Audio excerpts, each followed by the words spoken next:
friend. Hey, annoying. Ow!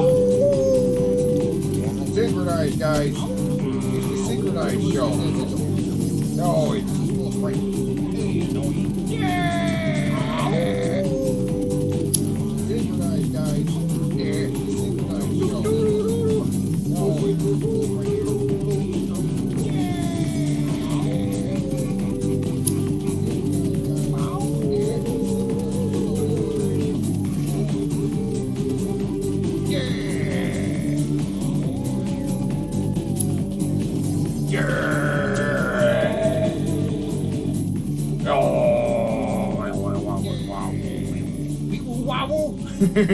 Wee woo wobble. Yeah, nonsense is that. Oh, wee woo wobble. Wig wig wog wog wham. Wobble.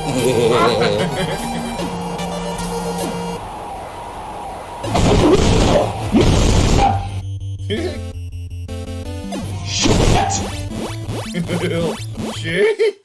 You know what the best thing about it is too? It's exactly how a fight with him would go, because like he's such a bitch that he turned down a fight with Zoe, someone he has well over 100 pounds on, and probably about a half a foot of height, maybe a foot of height, and no, he won't do that. Not even for a fucking in a match with rules for money. I bet a fucking person that has the size difference of him and Little Mac could kick his ass. I bet a dwarf could kick his ass. Little Mac could kick his ass. In fact, Little Mac needs to be a dwarf. He needs to be tiny. Isn't he? He is tiny. Yes, I think in all versions he's a small guy. Yeah. Yeah. So if they could turn that into a movie too, you know. They just did Super Mario. Punch Out. They could do Punch Out. They could do. Ooh, they'd have to be careful. Yeah. They'd have to be careful with Punch Out. There's a few things in it that have racial sensitivity things that haven't aged well in Punch Out. Oh, for sure. And same with a lot of the other stuff. But it's coming. The Super Mario is only the beginning, baby. There's just gonna be so much. It's gonna be so much. What's going, homie, bros, star seeds? Jesus Christ. Little Mac is like 5'3". Well, there you go. I guess he's not a dwarf, but he's small. Still beat the shit out of Mike Tyson, though. Yep. Oh, god damn it. Did you really put this? All right, let's get this over with. So I got a real throwback for you here. Remember the Oscar Mayer Wiener commercials from the 1960s?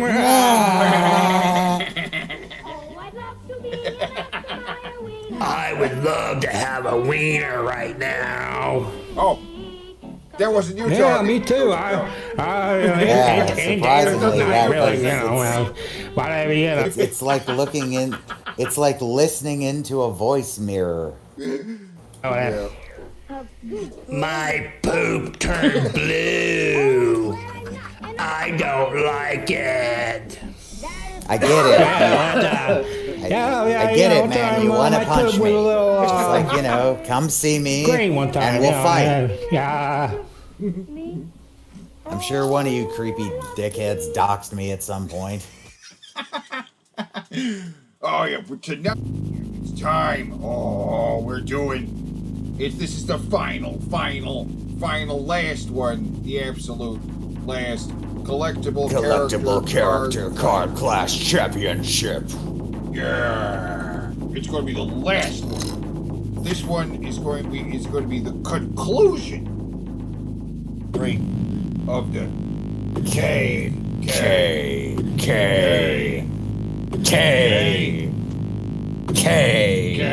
Great. Which is okay, because there's 5 of them. 5 Ks is okay. 5 Ks is fine. We're reclaiming the letter K. Oh. Those white supremacist dickheads just don't deserve the letter K anymore. All right, I got to share screens here. Burp. 1 second. Oh. There we go. The window. That one. Okay. To the wall, to the sweat drip down my ball. Oh, ski. Oh, ski. Remember when Dave Chappelle addressed that? Like, they're saying skeet on the radio. You can't say skeet on the radio. You know what's best about skeet? White people don't know what it means yet.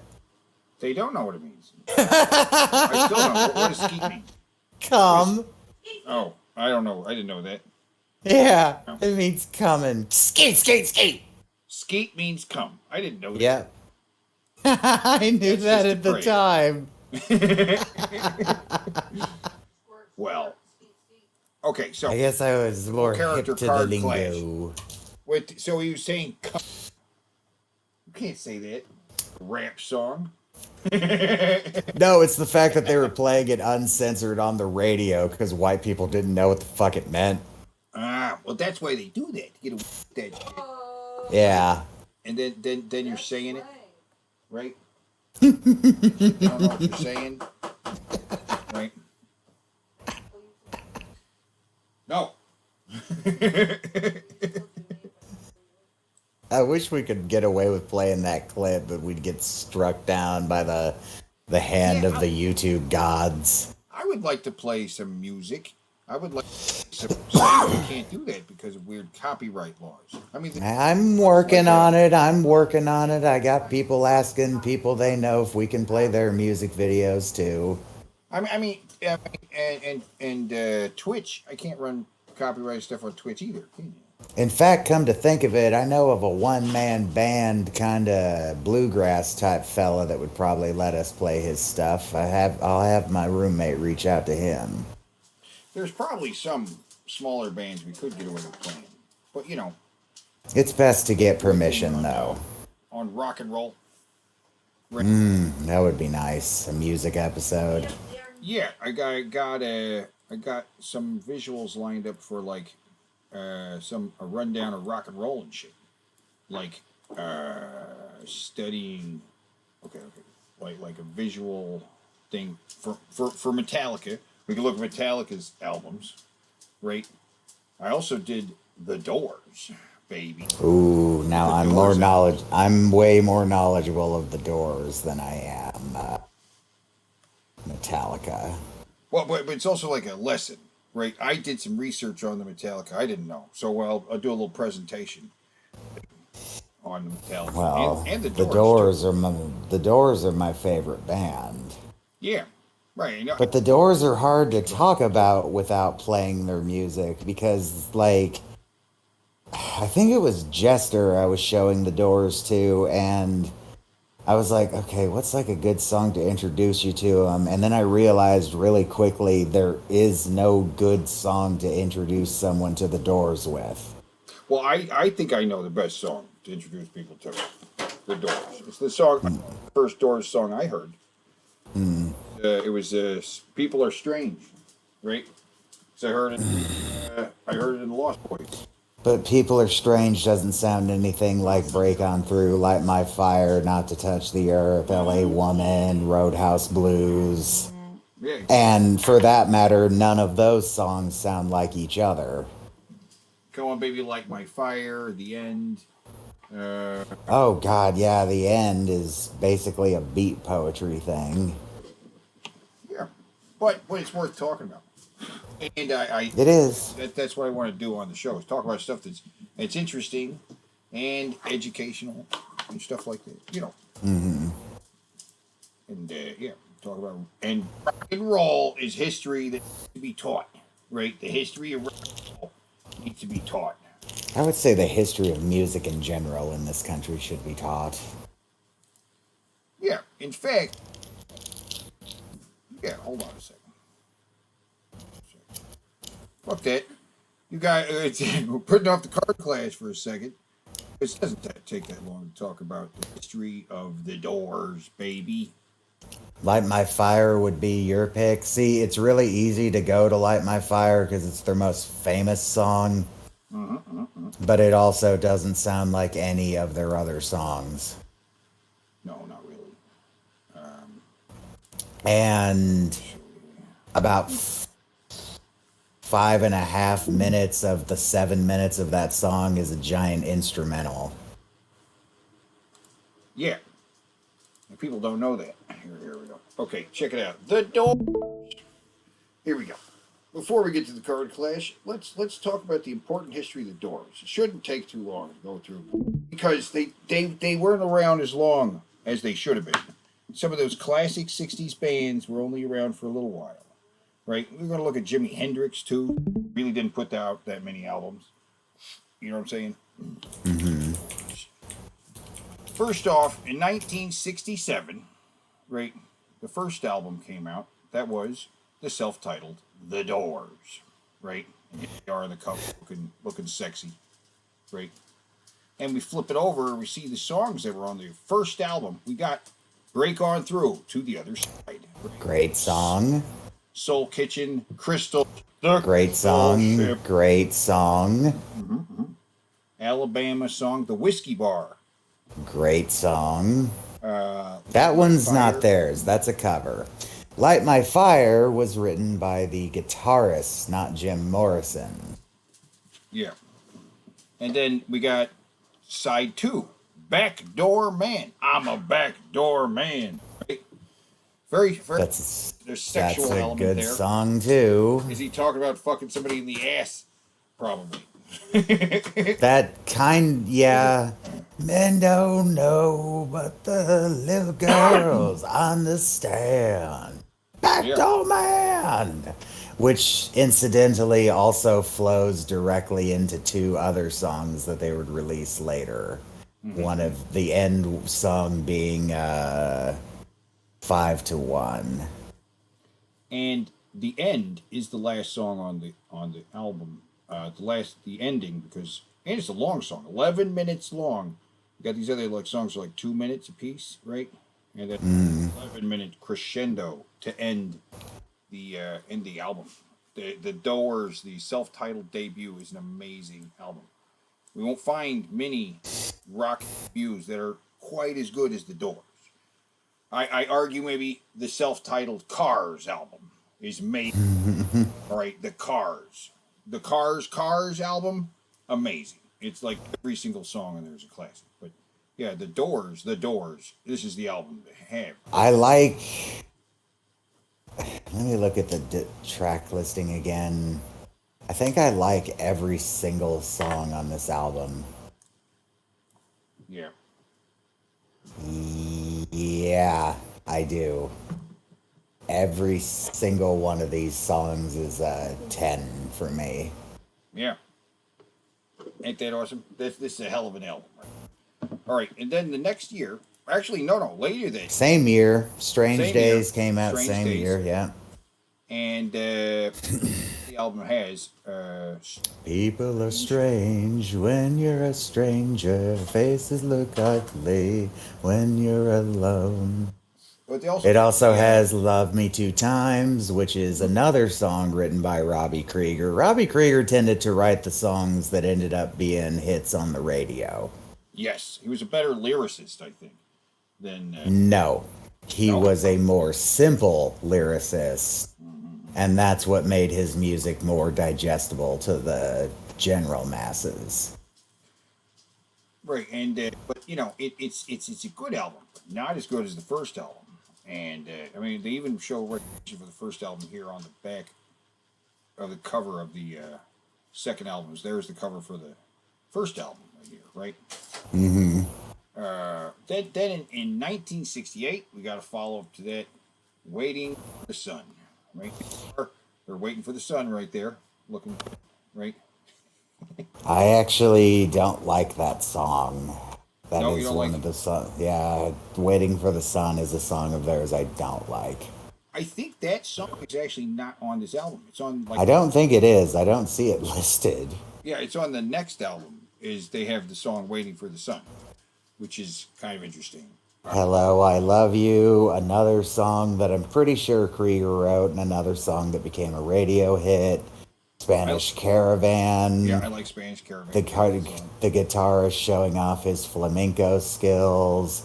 5 to 1, one of my favorite songs. The Unknown Soldier, one of my favorite songs. But then there's a group of songs on this album that I really just can't recall. Well, wait, no, Love Street. Love Street. Hello, I love you. Won't you tell me your name? Well, I know that song. Yeah, yeah. I love that. That's a good song. 5 to 1 is like a Vietnam song, I think. That's how I've always interpreted it, at least. And these are songs are coming out album after album, right? When we look at other artists, you'll see that there's like gaps between in years of albums, and then Hmm. misses whole albums that just suck for one reason or another. You know what I mean? Yeah. Not the case with the Doors, right? 1969, we got the Soft Parade, which I thought Morrison Hotel came out first. no, this album. Then the Morrison Hotel came out Okay. next year. This one has this one's it's a different style. This one's an album people aren't as fond of, right? The Soft Parade song itself, I like. Mm-hmm. I like the song Wild Child, and I like the song Touch Me, but I'm not too big on the rest of the songs on Soft Parade. I don't know. Yeah, yeah, right. They're not as It's, known and as played. I don't think. All right, but I think Morrison 70s, was starting to kind of losing it. It was kind of losing it around then. So when he was starting to really fall bad into alcohol. we got this is the one that has Roadhouse Blues and there's Waiting for the Sun, right on the Morrison Hotel. Yeah. We got This might be my least favorite album. Ship of Fools. I like Ship of Fools. And Land Ho. It's a lot of drinking songs here, right? The only song I really like on Morrison Hotel is Roadhouse Blues. Yeah, you don't like Waiting for the Sun? No, not really. And then 1971, we got L.A. Woman, L.A. Woman, which is a hell of an album.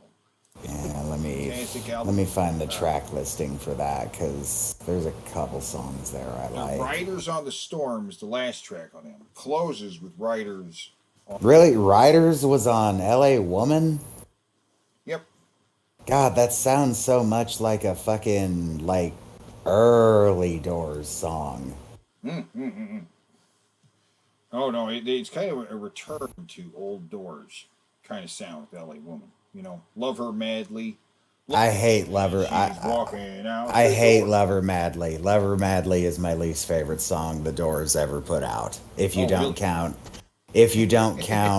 everything that happened after this album. Right. Which unfortunately we are. Because I like the Changeling, I like Riders, I'm not a big re-listener of Riders though. It's kind of one of those like special circumstance songs. L.A. Woman is a contender for my favorite song they ever put out, though. So it's like the Doors and then L.A. Woman maybe number 2 or right or strange. Days would definitely be 2. L.A. Woman would be 3rd. Yeah, yeah. It's a day. Yeah. The Changeling's a good song, too. Oh shit. But then We get the Doors. the Doors' Other Voices. Voices. What a wacky album! Came out the same year, 1971. They didn't wait long after Morris's death to put out an album where it looks like they're like Other Voices. They're like, yeah, we have voices too, guys.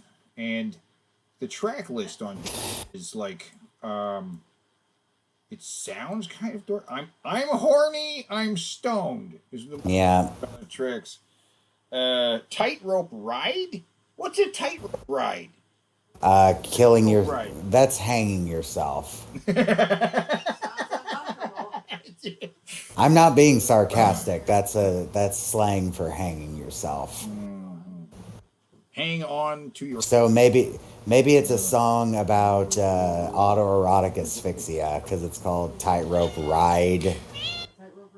Is it Meow. song? Is that a rope ride? No. No. I mean, That sounds like what a rope ride unless the is. thong is made of rope. if that's what they're talking about. Tightrope ride. But then there was another album in 1972. We got Full Circle, which is a cool. Gotta watch the Kids in the Hall sketch, Doors fan. It's so good. Send me a link to it and I will later. Can't watch it on here, obviously. Right. It's a cool album, but the album sucks. I don't like, yeah, it's not them anymore. Like, it's them, but it's not their sound after LA Woman. Once you lose Morrison's, not just voice, but the way he sang, everything changes. Once you get rid of Morrison's influence on the music, everything changes. Once you get rid of his lyrics, everything really changes. Oh, yeah. And it just Because a lot of the Doors songs weren't really songs; they were just weird poems that he would write. And basically, Manzarek would be the one who'd be like, "Let's make this into a song," and he'd be like, yeah, we can do that." Synchronized, guys. There's only 2 of them left now, too. Manzarek died. I can't remember when he died. It wasn't that long ago. No. I'm saying he died relatively recently. Densmore and Krieger are both still alive, though. Now there's one more album. 5 years after this, An American Prayer. we got the American Prayer. Jim Morrison and is spoke. Isn't that just a bunch of? Yeah, I was gonna say that's just a bunch of poetry, isn't It's a it? bunch of poetry with some music behind it. But interesting, this is their first nomination for a Grammy. Granted, it's on the spoken word category, and they didn't win. So, Yeah, that's an unfortunate thing about the history of the Doors. They never did get a Grammy. They are highly influential to the American rock star image and the sound of the time and, you know, the lifestyle of a fucking rock star as far as Jim Morrison goes, and a whole lot of experimentation in music. But they weren't really loved really by the, like, the conservative element of the country at the time hated them. Bad. Jim Morrison was one of the, he might have been the first of the, like, 60s rock stars to get arrested on stage, and it would happen a lot. yeah, and he was. It ends with a bit of a fizzle, but I still think the last full Doors album, "L.A. Woman," is really good. It is. It's not a downward slope. You know what I mean? And then, like any good rock star, he dies under completely mysterious circumstances where only fucking 3 people ever laid eyes on the body. Yeah. But yeah, that's part of the history of rock and roll. We're going to do more of that. Right. Wait. There's also, I don't know, I was told, Oh. what was that? I was just stop sharing screens. Oh, okay. Misty, you didn't even introduce the card clash. oh yeah. Oh yeah. Okay. I need to share screens for the card clash. For the card clash. We were doing the card clash. Anyway, yeah, collectible character card championship, guys. That's what's happening. And rock and roll. Well, the last thing I was gonna say is I've always heard there isn't actually a body in the French grave. There's no body. I think at the request of his family, he was buried elsewhere. I think maybe. That said, his fucking grave has a giant like steel gate around it now because people wouldn't stop vandalizing it. Leave rock star graves alone. If you're going to go pay your respects, but don't try to take a piece of it, you just assholes. Yeah. People are weird. Oh, I would like a piece of Jim Morrison's grave. Look, I have a piece of Jim Morrison's headstone right here. I off with a chisel. Like, what? The fuck did you do that? Like, because I'm a sick bitch. Like, that's some bragging rights, right? I'm a sicko who broke off a piece of his Coliseum and have it in my house. I mean, I want a stick from the suicide Mausoleum. forest to make into a walking stick, so I guess I have no room to talk. It's a mausoleum, not the Jim Morrison Coliseum. That would be cool though. Jim Morrison Coliseum. uh, oh, okay, yeah, but the collectible character card clash, which, as always, is brought to you by the Chinese Inflatable Doll Exchange, right? Which has we just a huge that we deal in quantity. We got warehouses full of fucking. Each sex doll has been tested for coronavirus, and most of them have come out clean. Yeah, they are inflated, fully tested, and then shit. There's a whole bunch of them. I mean, look at the hole on these things, right? That's hot. I hear tell, my insiders tell me that they're even going to start offering special deals for bug chasers soon. Yep. Special deals, special discounts, and and free shipping when you get them because they are. It's an American company. It's the American Chinese Inflatable Doll Exchange. Because you don't want to buy Chinese sex dolls from China. You want to buy American when you buy Chinese sex dolls. The Chinese sex dolls are the best ones you can get, but don't get them from a Chinese retailer. Then you're just helping the enemy.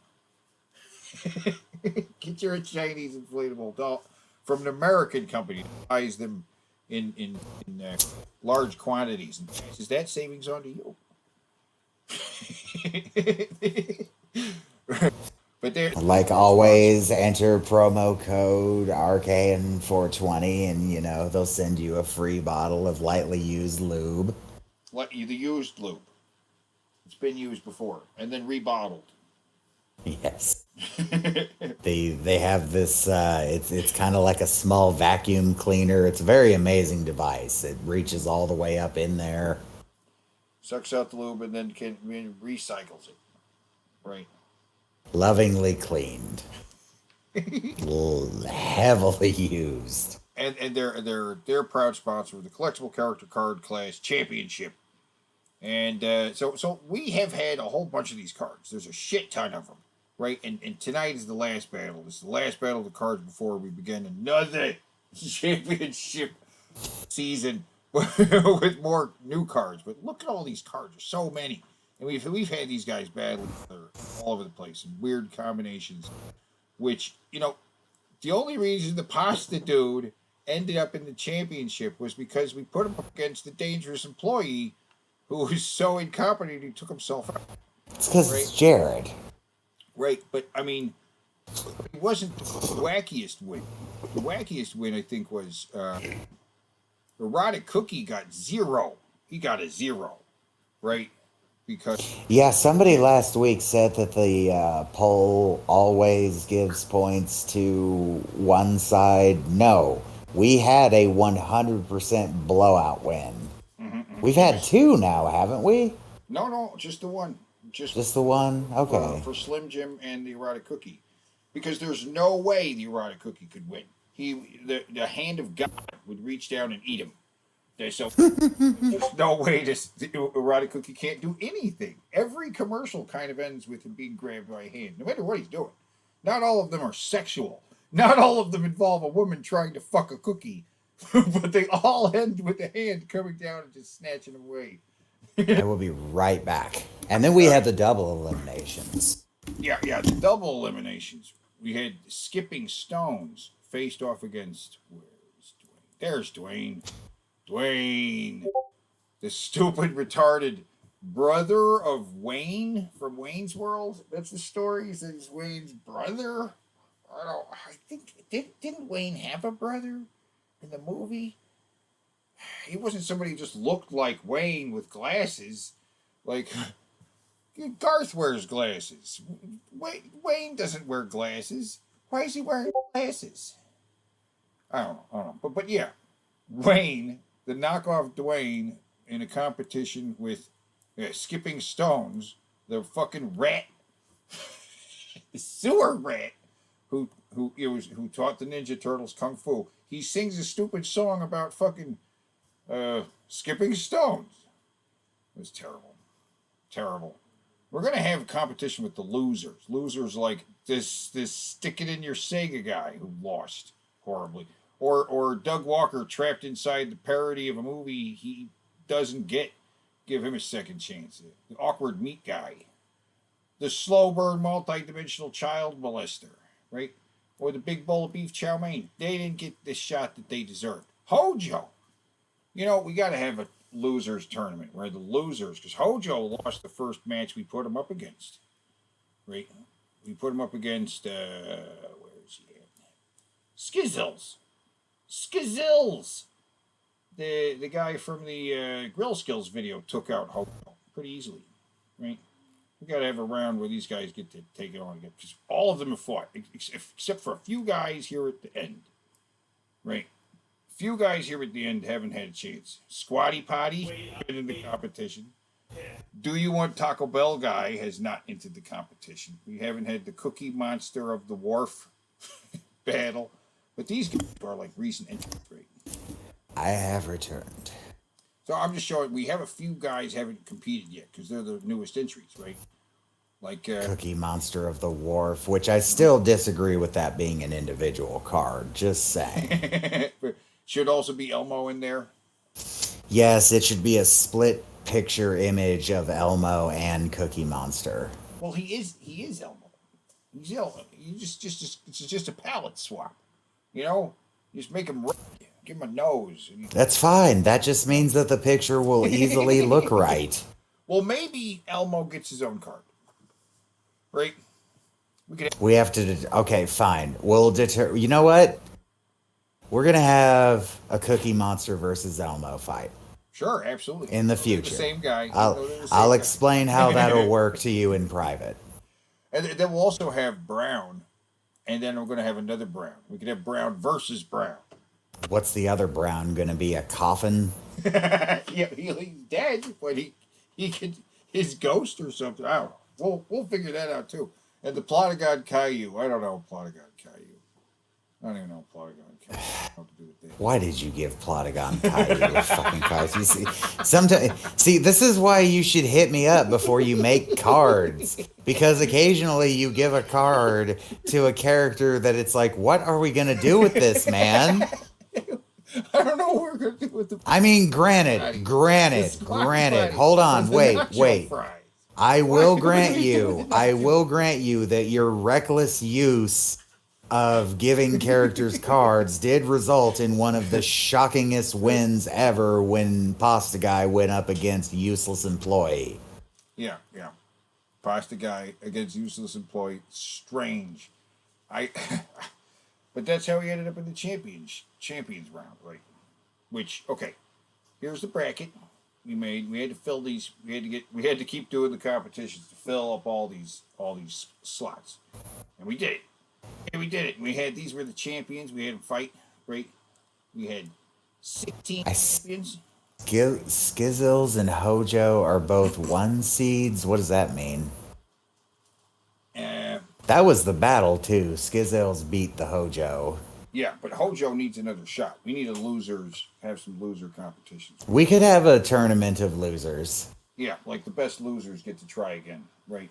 Throw in the interdimensional child molester and Hojo. Wait, would that would mean that there's a possibility that Corny would square off with the interdimensional child molester? Yeah, they did both lose, didn't they? Yeah. And this time, the interdimensional child molester would know. Yeah.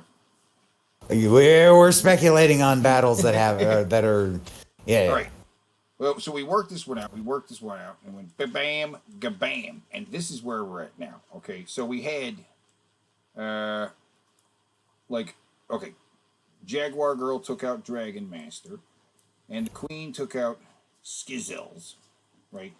And then the Queen took out the Jaguar Girl, so she's going into the final round, right? Then Because he took out Slim Jim. Snap into it. Macho Man took out the Beehole Girl, which that was surprising. And then seen a lot better beeholes than yours, honey. Mr. T took out Macho Man. And now, so it's Mr. T versus the Queen for the big title, right, on one end. But on the other end, we got the Waffle House, right? Waffle House took out Brown and Brown, which was crazy. But then was taken out by hot drinks. Yes, he was taken out by Hot Drinks. Waffle House taken out by Hot Drinks. So Hot Drinks is going into the final rounds, along with, well, the King beat out Pasta Dude, and the Woo Champ took out Johnny. But I only think because Johnny didn't have enough cocaine. If Johnny had more cocaine, it might have been more. Yeah, it just unfortunately did not bring enough cocaine to the battle. Nope. So then the King his dealer took out, failed him. The King took out the Champ. And so it's Hot Drinks versus the King for the big title, right? And then whoever wins these two competitions will move on to decide who the overall card Clash champion is, right? Mm-hmm. So I'm excited because this is going to be the conclusion of the collectible character card Clash. I have a strong feeling about where this is going to go. Oh, yeah, are you already predicted where it's going to go? Right? Mm-hmm. Get excited because the first match we're going to have is the Queen versus Mr. T on TV. Okay? So, time for me to take back over. yeah, time for you to take back over. And I could actually, should we throw in the vote now?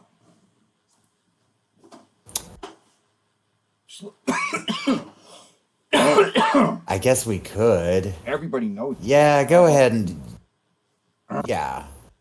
Because logistically, I'm thinking, all right. I'm just going to go ahead and start the poll. All right, so. Okay there? Who these guys are. You know who Mr. T is. You know who the Queen is, right? We know what's happening here. So, guys, it's time. We're gonna vote. Vote for the winning, baby. Okay. You gonna hit a bone? Hit a bone. Take a nap. Yeah. They're voting, Jennifer. And then I'm going to come paint. And mix the hot Then you're gonna make more. Yes. Okay, so you're pretty sure who's gonna win this. I'm pretty sure who's gonna win this. Right. I mean, he could feasibly pop out of her asshole and surprise her, I guess. Yeah. He can fit in some very tight places and wide places and he teleports, you know? He's a teleporter. Teleporters are hard to predict. He is a teleporter. He has that power, but he's super strong, right? Oh, shit. I forgot to screen share. I'm an idiot. I'm sorry. All right. Oh, no, wait. Screen share. No? I am? No, okay. No, I'm not. I'm screen sharing. Now. Well, I had a shot of the mini-way, right? With the two of them.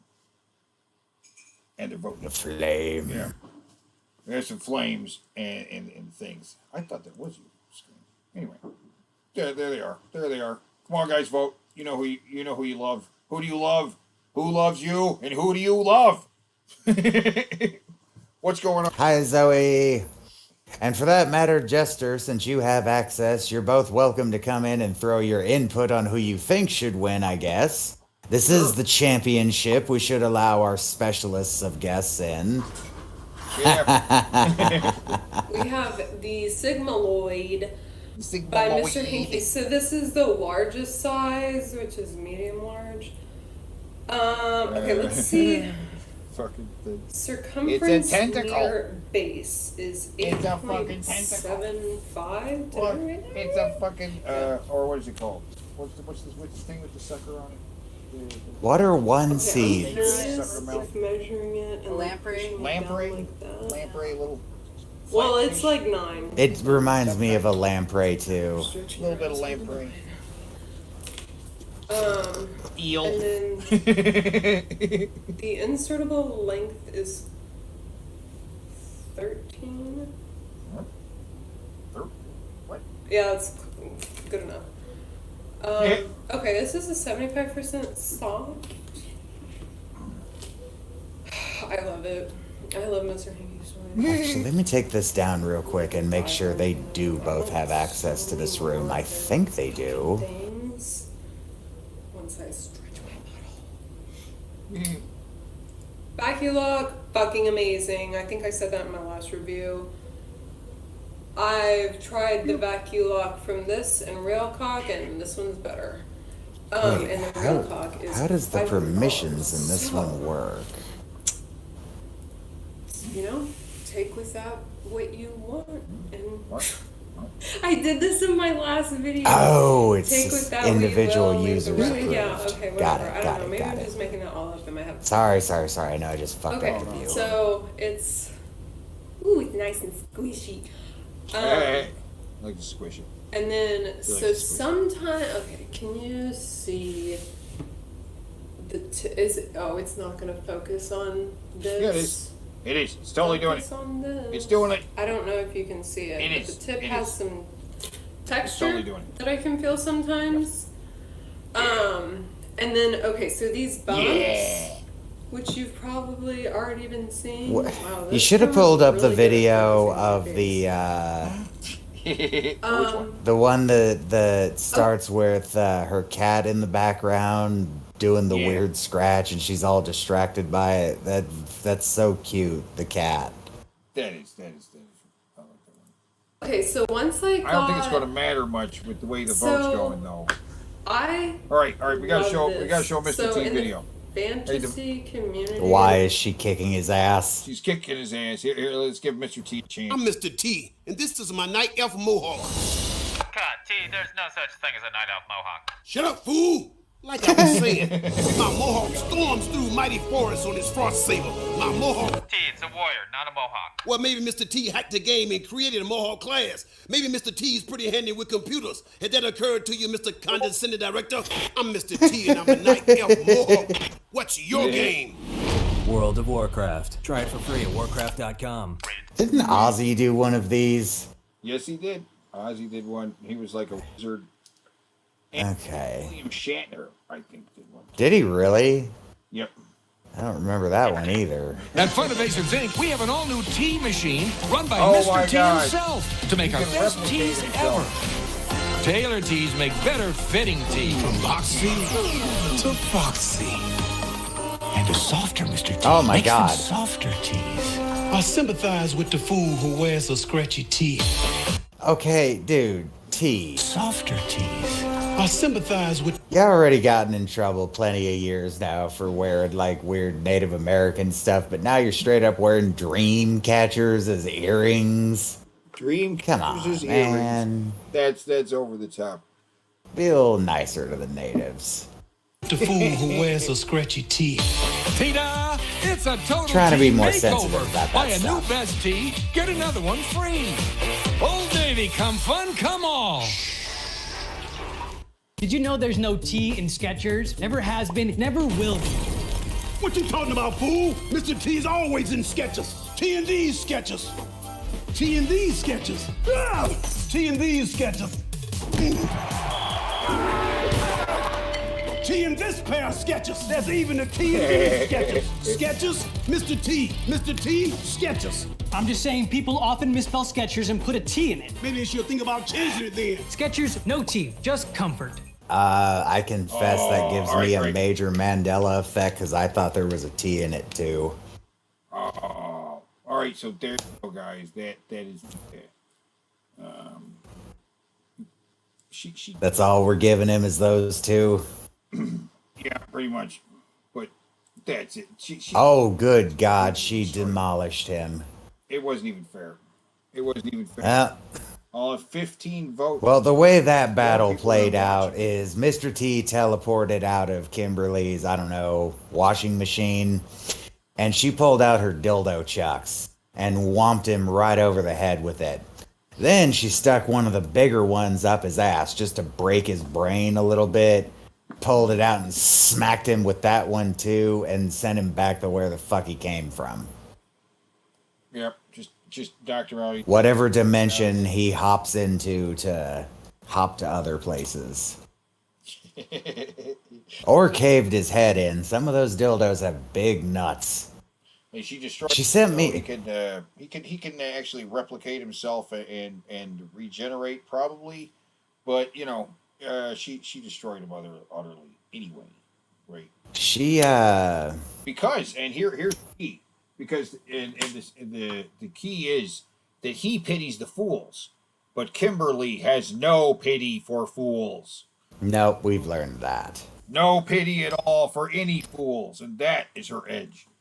She asked me one time if I wanted to see someone stick the balls of one of those dildos up their ass, and in my head, I thought she meant they stuck the whole dildo in their balls and all. But no, they were just riding the balls. Because the balls on those things are so fucking big and wide. So Kimberly wins round 1, which means she's going to be set up against. She'll be fight versus whoever wins this competition. Whoever wins this competition will be facing off against Kimberly. Can they survive? Whoever it is. I don't even know. It's going to be Hot Drinks versus the King. Oh, my goodness. This is almost old school versus new school when it comes to your show. Yeah. I mean, I honestly don't know how this is going to go. Like, Hot Drinks was way pre me becoming the show. The King was after, I think. Now, at this point, a 50% split would be a double elimination and would make Kimberly the queen. The king, the winner, right? That's the champion. That is one way this could go. And this is going to be a tight competition because I don't know how it's going to go. Right? I'm curious myself. Did you put both versions of Hot Drinks on here? No, just the one. But we could. Gotta play them both. We'll put the other one. Or, we'll play the other one too. Yes. Because, Because it's so good. It got a dance club remix. Mm-hmm. And I'm not going to put the vote in until we're done here, guys. Right? Yeah. Basically saying you knew Mr. T had no chance. I knew Mr. T didn't have a chance. There was no way for Mr. T to succeed. He pities fools. And she just... I mean, it's just logic. Hot Drinks. Science. Coffee, decaf, tea, and hot chocolate. Those are the hot drinks that you serve, so get set. Hot cups come in 2 sizes, small and large to fill as the need arises. Coffee's holding time is 30 minutes, that's so long. It can stay there before it starts to taste too strong. Hot, careful when you pour it. Hold it steady upon the counter, let it sit. Pour it in until the coffee reaches the line. Pop a top on it, gets a lid every time. Wendy's coffee tastes so fine. Hot drinks really get you going. Warm you up when you feel you're slowing. Wendy's, we always serve it right away. Have a smile and have a nice day. Next is the cafe brew, it's just like coffee. Use the orange pot, it makes it easier to see. But if you're using the packets in your store, put it in a small cup and furthermore, add hot water up to the line and stir it in. Put a lid on and serve it on a tray again. Get a small cup when you're ready for hot tea. Fill with hot water, it's easy as can be. Put the lid on and set the tea bag on the top. If they want lemon, it's very nice. Don't think twice, give the guests a juicy slice. Hot drinks really get you going. Warm you up when you feel you're slowing. Wendy's, we always serve it right away. And a smile and have a nice day. Grab a small cup when you're making hot cocoa. Pour the back packet and then you add your H2O. Use a clean spoon and stir it till it's all mixed up. Toss the spoon out and put the lid on the cup. Things are really looking up. Hot drinks really get you going. Warms you up when you feel you're slowing. Wendy's, we always serve it right away. And a smile and have a nice day.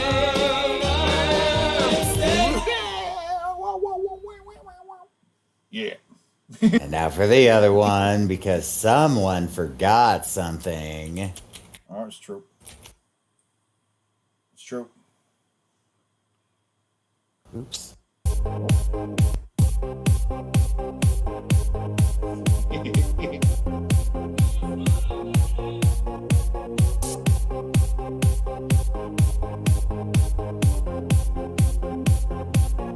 Throw them dancing bears up and Kimberly bobbing her head with the Sigmaloid. Hey.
saw someone in the chat say synthwave rules, so I guess I should show for our girl Kimberly real quick that she has a new thing she's been doing called Synthwave Fox. So check out her spicy links.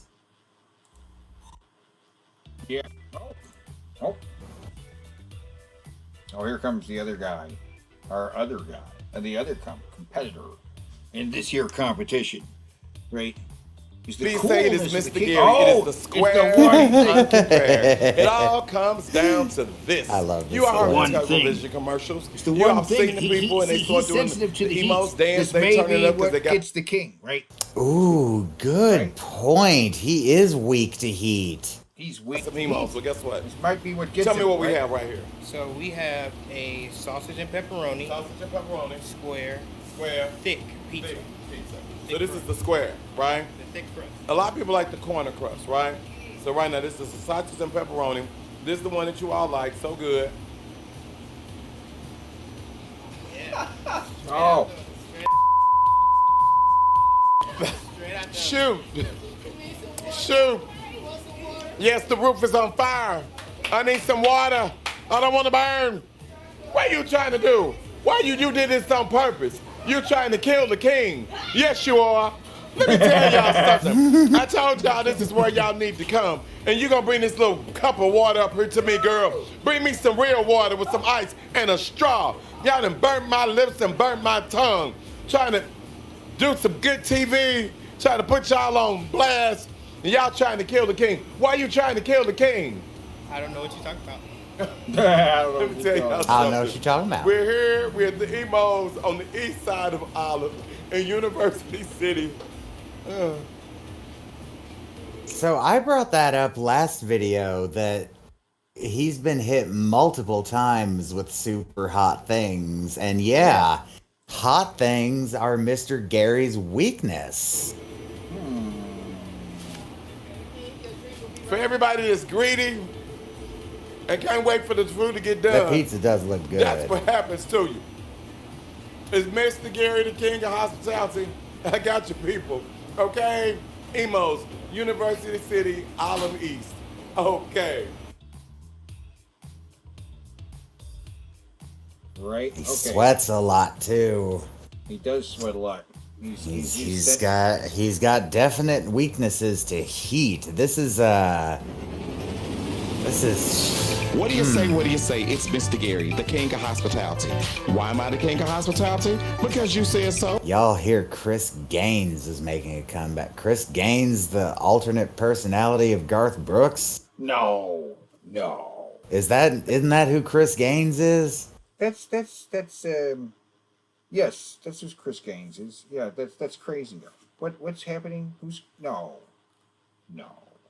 That's just Teddy doesn't even want to fucking consider that. Oh, yeah, I remember Chris Gaines too. That was I was like, what? He's doing what now? No. Was there? He was trying to like That didn't people work not the know first it was time. him, Yeah, didn't he? Yeah, no, that didn't work the first time. The confusion is why it didn't work. And yeah, why would he do it again? Well, no, I'm saying, was he trying to play it off like it was a legitimately different person, like Andy Kaufman, or was he just straight like, yeah, this is me as another person? I'm not even sure. Back in the day, how straight he played it, or what he was doing there, but Chris Gaines. This might be the thing that finally breaks the nostalgia boner. And with over 35 years in the customer service and hospitality industry, I can take you where you need to be and where you need to go. We are the only reality show starring you and your people. Now, you know your people need some education. So on them, your people, we educate. Tune in each week to find out the who, what, when, where, and why, and see what's going on in your community. Each week, pay close attention for our hospitality tip on travel, customer service, or just plain good old manners. You and your people need to be engaged. Tune in each week to find out what organizations and groups are doing so that you may be a part of something good and positive. I'm Mr. Gary, the king of hospitality, inviting you to watch them, your people, again and again. Okay? Okay. all right, we're gonna see The vote is Go to in. that living room, Is the go to hotness that of the hot bedroom, go to drinks that restaurant, or the coolness of tell the them, king? Come on and sit down with you because you are watching now. Them is your people. Now, what you thinking about? Girls. Girls. What you thinking about girls? At 12 years old, tell me what kind of girl you thinking about? Huh? You thinking about her? Turn around. I know. That's my cousin. Of course, when you mess up, then it's up to somebody else to give you an opportunity. Right? That's right. That's right. Yeah. So if you have a good attitude, you get another one. Okay. And that's the reason why I'm the only guy that ever been a champ 5 times. Okay. Because I had a good attitude. Never drove a car. You got a driver's license? I don't have it. Bobby!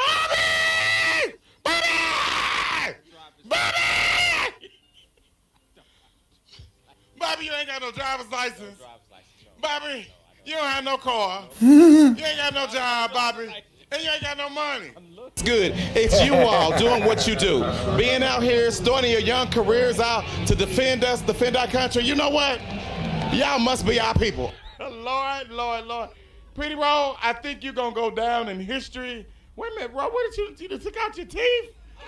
What? These. Come get y'all people. Man, any kind of way you Google Bobby Rush. Where can they get these Bobby Rush outfits? That's what I want to know. You'll only get this when I leave them alone. Oh my This is God. Mike Jackson from Thriller. Okay, because he got his glove on. Hey, listen, how many of y'all had a Michael Jackson glove? Or how many of y'all had Michael Jackson socks? And what was they saying? Remember? That's a pretty good imitation. And say this for Grandma's voice. Grandma Molly. Oh, girl, you so right, girl. And look, when you pull it down, honey, it's just big. Girl, they so big, but it's so look at them like this. Pirates got me. Oh my God. Let me go. I got people, you know. You're going with us. No, I don't want to go. I got people. There's a reward out. Oh, the reward is out? Yes. Well, if I go with you, can we split it? Yeah, we can work something out. Oh my God. Well, what about working something out with this pretty lady? Girl, what's your name? No, I don't. I do help a lot of foundations back home in Mexico, but I don't have one personally. I'm looking to start something soon, but try to help out as much as I can. Whenever you do, you let us know so we can get all of your fans to support you and your endeavors and what you do. I definitely will. And I tried to explain him to you. Oh my God. And he was like, who? Right.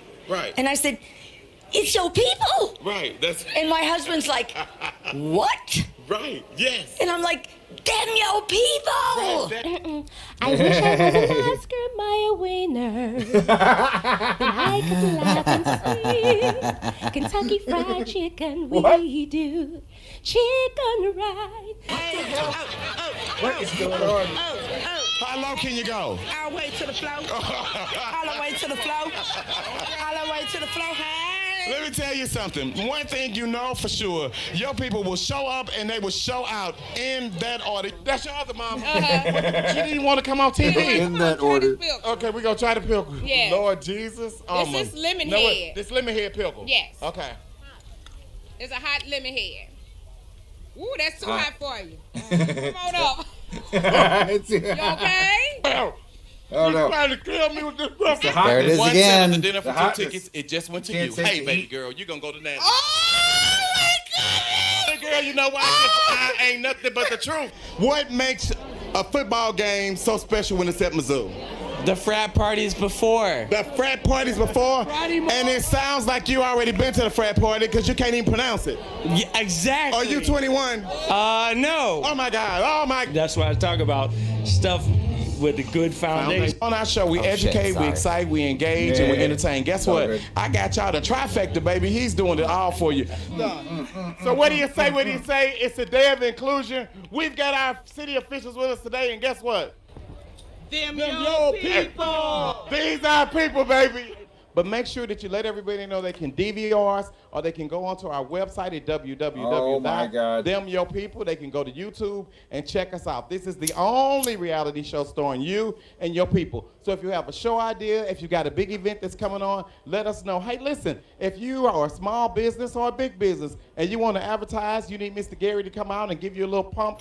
That's what we want to end up doing. We want to take care of our people. So what do you say? What do you say? We want you to go out, have a great week, and turn back around and join us right here again for Them Your People. Okay? Okay. Yeah. All right. So that's the end of the competition right here. All right. And it was quite shocking, I have to say. Hot drinks by a large degree. Hot drinks. Really? Massively, it's hot drinks. It's crazy. I can't. Oh my God, it is a huge margin. It wasn't even close. It wasn't even close. Hot drinks completely because it was the heat. The heat defeated him. He was defeated by the heat. Oh my God. So hold on a second. Let me bring this up here on the screen.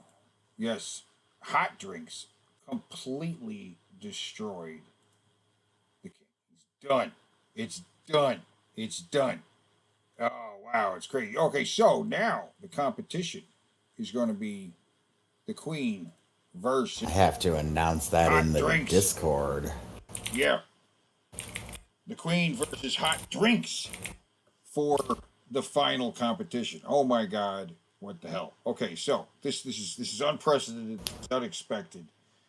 You're gonna have to we queue up another Kimberly video, or because this is just the conclusion. Because to decide the card clash. The conclusion of the collectible character card clash championship. Here, just pause right here. Because we got, all right. My brain refused to read that correctly. It was struggling so hard. We got the Queen versus hot drinks, right? For the ultimate combination, right? Can't talk, right? So, the final battle. Who wins, guys? Who wins? Is it? Oh, I misspelled Queen. What am I doing? The Queen? Or is it hot drinks? Okay, just throwing it in there. I'm just going to leave this up and let these guys, let everybody decide. It's crazy. I don't know which way this is going to go, because hot drinks. The hotness of the hot drinks versus the coolness of Kimberly, right? Again, it's hot versus cool. What? Right? Is it? Yeah. Yes. Well, we're going to find out. This decides the character card clash championship. It's up to you guys. Do we play No, we play hot drinks again. That would be unfair. Play another Kimberly video. You see what's actually here. You look at what's next on the screen. See what's next on this thing. I think I have a Kimberly video because I have a feeling either way though. You know what I'm saying? Yep. There she is. Oh, it's this one. Yeah.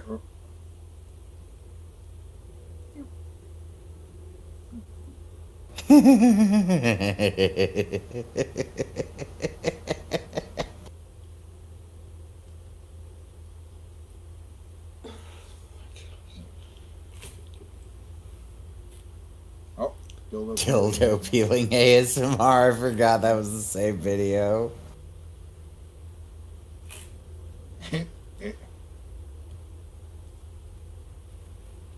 Whoa.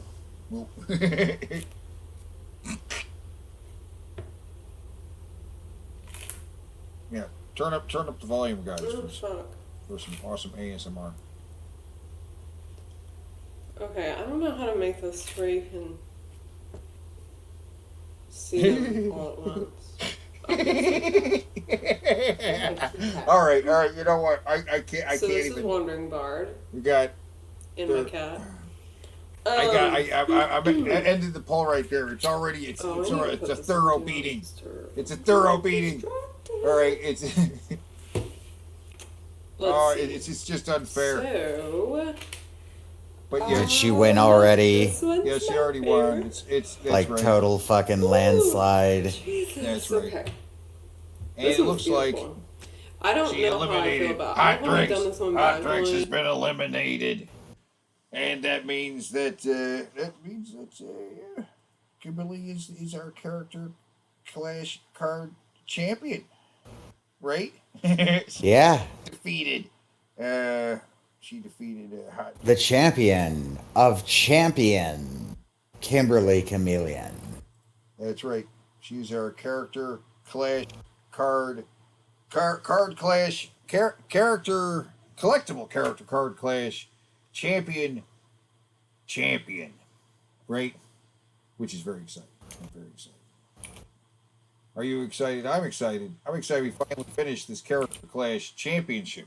It's taken multiple nights to finish this thing. We've had multiple character battles, finally leading to this. The ultimate crowning, which it's a crown too, right? Add another K to that. She's crowned the character Clash. Oh God! Now I kind of want to have an actual crown made for her. Yeah, I wonder how hard it would be to have a crown made of, like, I don't know, bronze. Oh, a dildo trophy. Yeah. Dildo crown. Some kind of thing like that. Had to announce in my Discord who the winner was. We got flowers in the chat. Is that flowers? I'm not sure what that is. Some kind of That's a party popper. Party popper. Everybody's excited. We're excited. We have finished the character Clash card champion. Whatever the hell has been going on here. She deserves it. Yes, she does. Since having her on the show, we've gotten to know her, and she is a fantastic person. Never change, Kimberly. You are a delight to know, even if you do pick on me all the goddamn time. She picks on me hardcore for being more vanilla than her. She's like, hey, you want to see someone blossom their asshole out completely? No! But I know you're gonna fucking show me. Let's see it. You have to see it. Ugh. You can't look away. Now, that said, I've always been open that I'm not really into the porn she makes, but that synthwave fox thing, now you're speaking my language, Kimberly. Something about that mask is... My vagina's picky. So this wasn't its favorite, or maybe it will be at a different time of the month. Shit, man.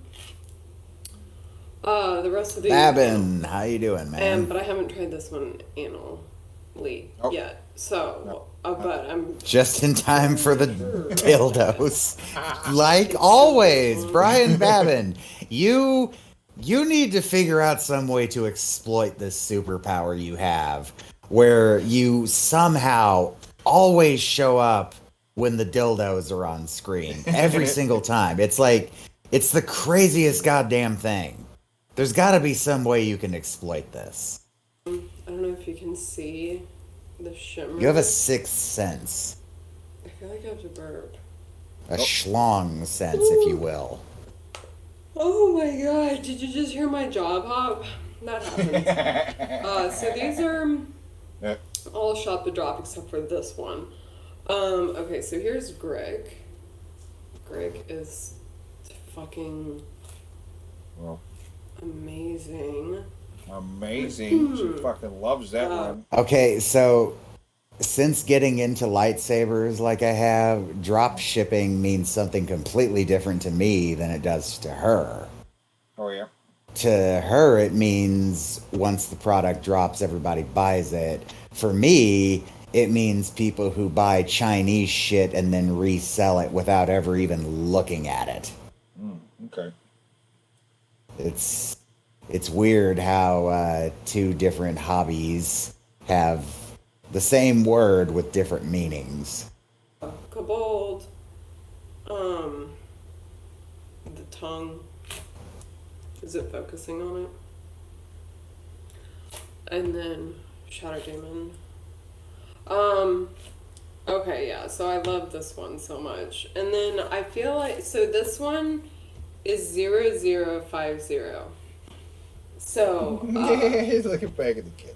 and since it's a little bit bigger, I think that one's Althea. it's a, that means it feels firmer than it would if it was smaller.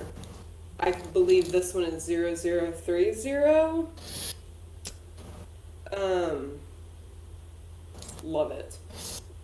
I think this one's 30, this one's 50, and then this one is 30. Okay, so Shadow Demon, do I see in my videos I've measured them in the past. I don't really feel like I need to do that. Maybe with this one,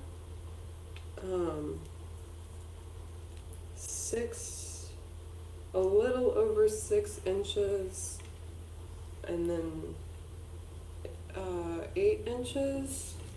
I don't know if that's, see, the reason why I measure them is to tell you how accurate they are, because some, like Fukina, for example, that's like super accurate, whereas like Square Peg Toys and Vixskin has a tiny bit of inaccuracy. Let me see what. I ain't saying all drop shippers are bad, Babin. Just some of them are. I guess I'll take this opportunity to shill for the people I just bought from. Can I not open that as a link? God damn it. I'm going to shill again.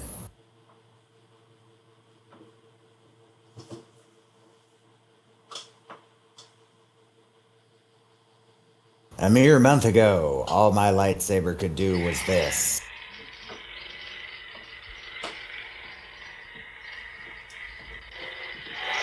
Cool, but not as cool as it could be. With a simple upgrade from Crimson Dawn, I can now do this.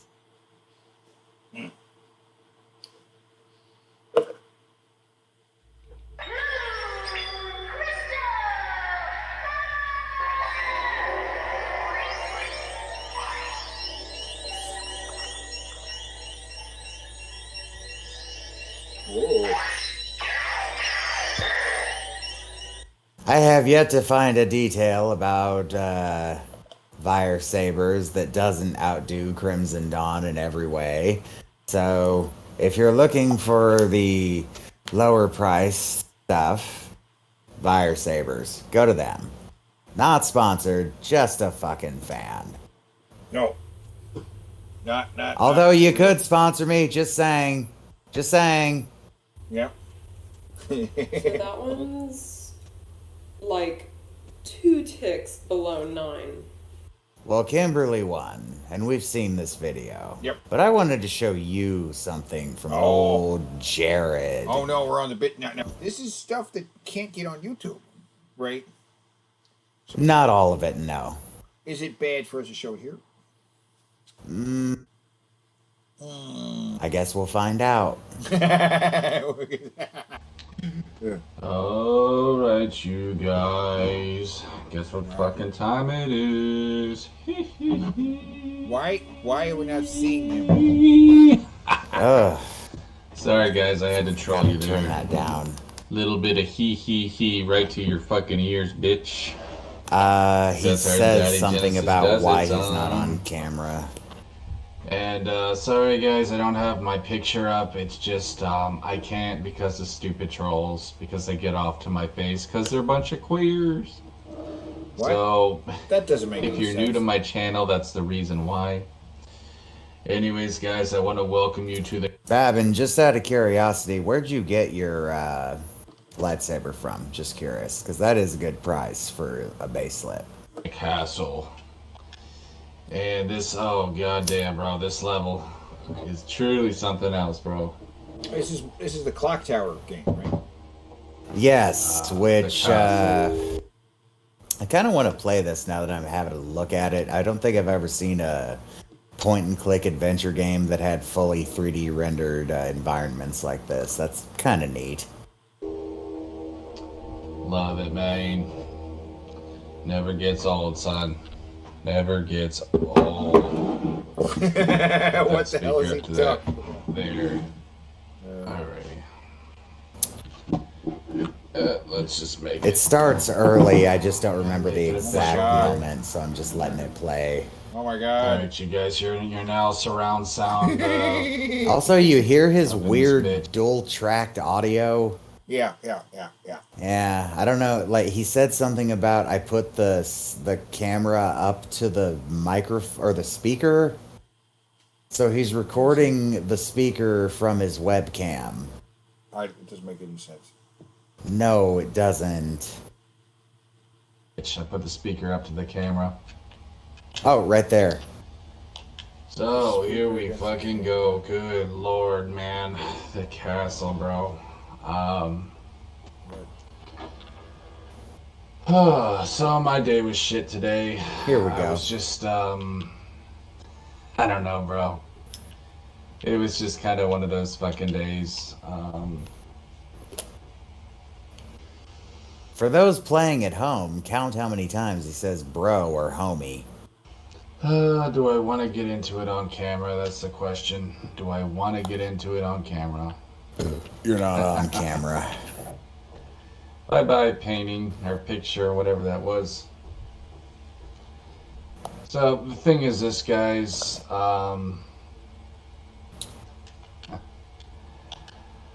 I have to sometimes deal with stupid shit,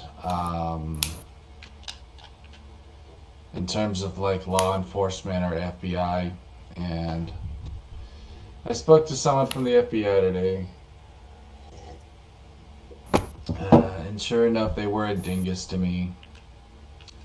Because there's an ass clown I'm trying to get, man. I'm trying to nab this son of a bitch.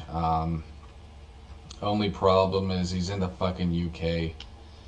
He's been What?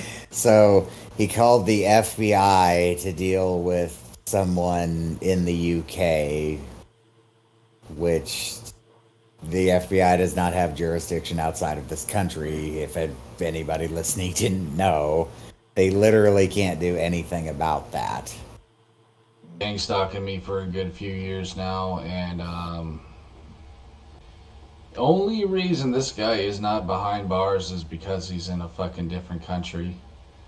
So eventually, bro, I know someone else will nab him. You got lucky with me, little Nicky. You hear me, little boy? You got lucky with me, bitch. Little Nicky. But you're not gonna get lucky with the next person. Because I know you're addicted to this shit. Like a pedo, bro. I know you're addicted to fucking trolling people. I'm sure you're a pedo too, motherfucker. You stupid piece of shit. You got lucky with me, bitch. Little bitch Nicky. You got lucky with me. Fucking faggot bitch. sends people over to harass people because he's too big of a bitch to do it himself, bro. Oh my goodness. That's how big of a pussy he is. Pussy boy Nick. I had to talk to some stupid FBI fucker today. Some asshole. And, here comes Dickhead, man. Just in time. Scissors, Just you've in grown fucking up time, so bro. much. Sometimes they'll stab you through the thing, but I got lucky. I remember Scissors. They should put Scissor Man in fucking Smash Brothers. I just thought of that. That'd be so great, bro. They should totally fucking capitalize on that. But anyways, yeah, dude, I fucking hate the FBI and the feds and all those people. Yeah, they suck. And the Department of Motherfuckers Justice. can eat my dick. Yeah. I don't really want to get into it too much. Oh, I gotta get something. Hold on. Except you're going to talk Pen, I about it think, the right? entire video, which we won't watch all Stab of. him with the pen, bro. Stop in. Yes. Stab that bitch. Got that bitch.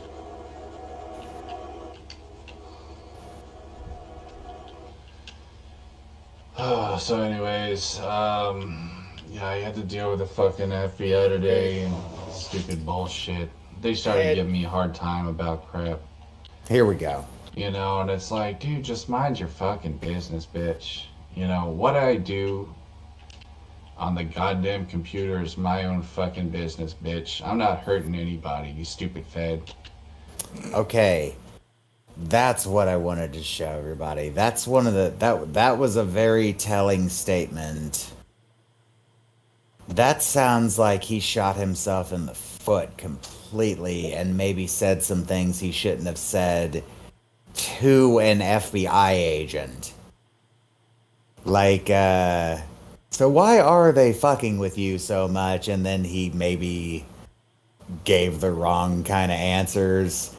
And at some point in this video, he said something to the degree of, just look my name up on Google and everything you'll see will be trolling bullshit. And it's like, you know, Jared, you call it trolling.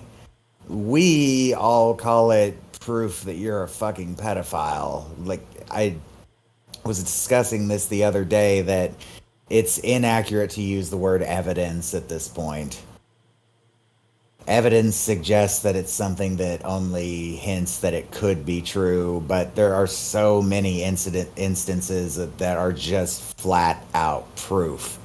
Not the least of which being what our friend Zoe pulled off. But there are so many other people that catfish Jared. They just didn't quite pull off the miraculously fucked up fucking get him to admit all the worst things he would ever admit stuff that she did. But yeah, Googling him would result in nothing but bad things for him. Real name or Jared Genesis. Jared Acock. Jared Acock. Man, he had to have gotten it hard as fuck at school. Jared Acock. I'll bet he did. It's a cock. He's a cock. He's a cock. Hey, look, it's a cock. A cock. I can just hear it right now, like a bunch of South Park kids. A cock. A cock. So who's Mr. Harry Potter glasses here? Oh, Also, where the fuck do you That's- still that's, get round rims? I've been looking for round rims forever. This is the guy who reviewed the reviews music, but he reviewed the what you call it, the Wall with the Doug Walker, the Wall. We saw his video. He's what's his name? But this isn't his video. I don't know if he's even if he's reacting. Well, what's his name? Anthony Fantano, I think, something like that. Ooh, a fresh pie. Save me a slice. That's good. Okay, that's good. Yeah, that's... All right, that's enough. good. Okay. That's enough. All right, okay. Wow. All right. Okay, that's good. That's good. It's enough slices! No shit.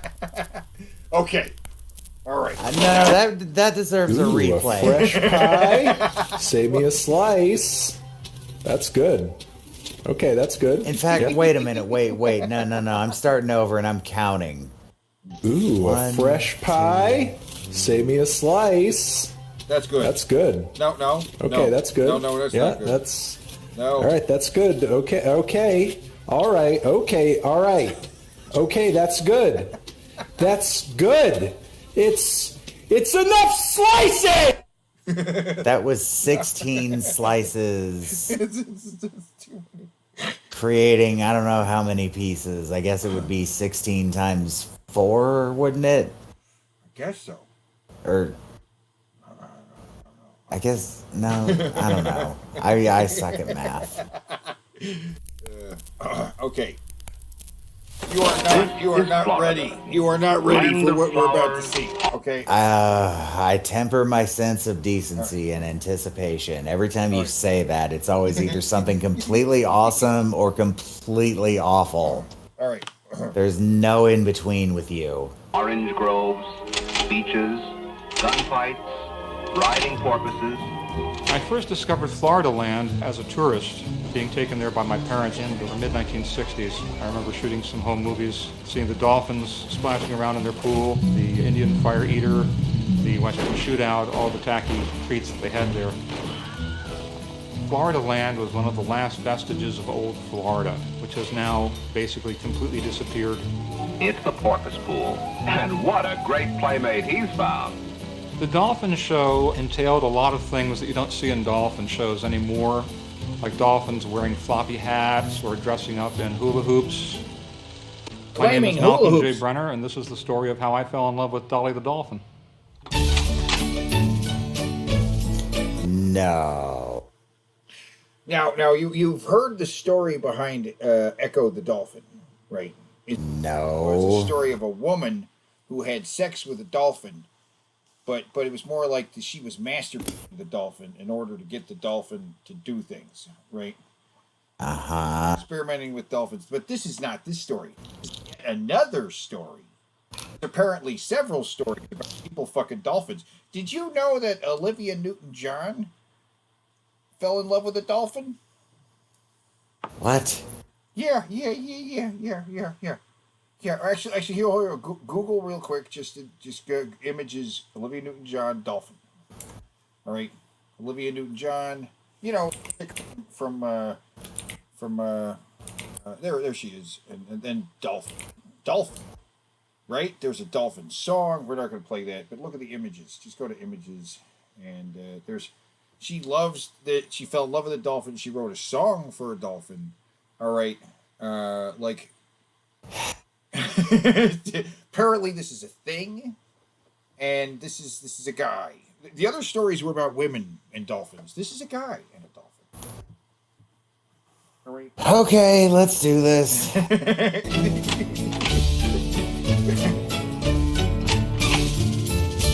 This guy may get his own. I've worked as a freelance writer, photographer, and journalist for most of my career. Probably the most productive part of my career was the 10 years I spent in New Mexico reporting on the Navajo Nation, mostly for border town newspapers. That was a fascinating work. It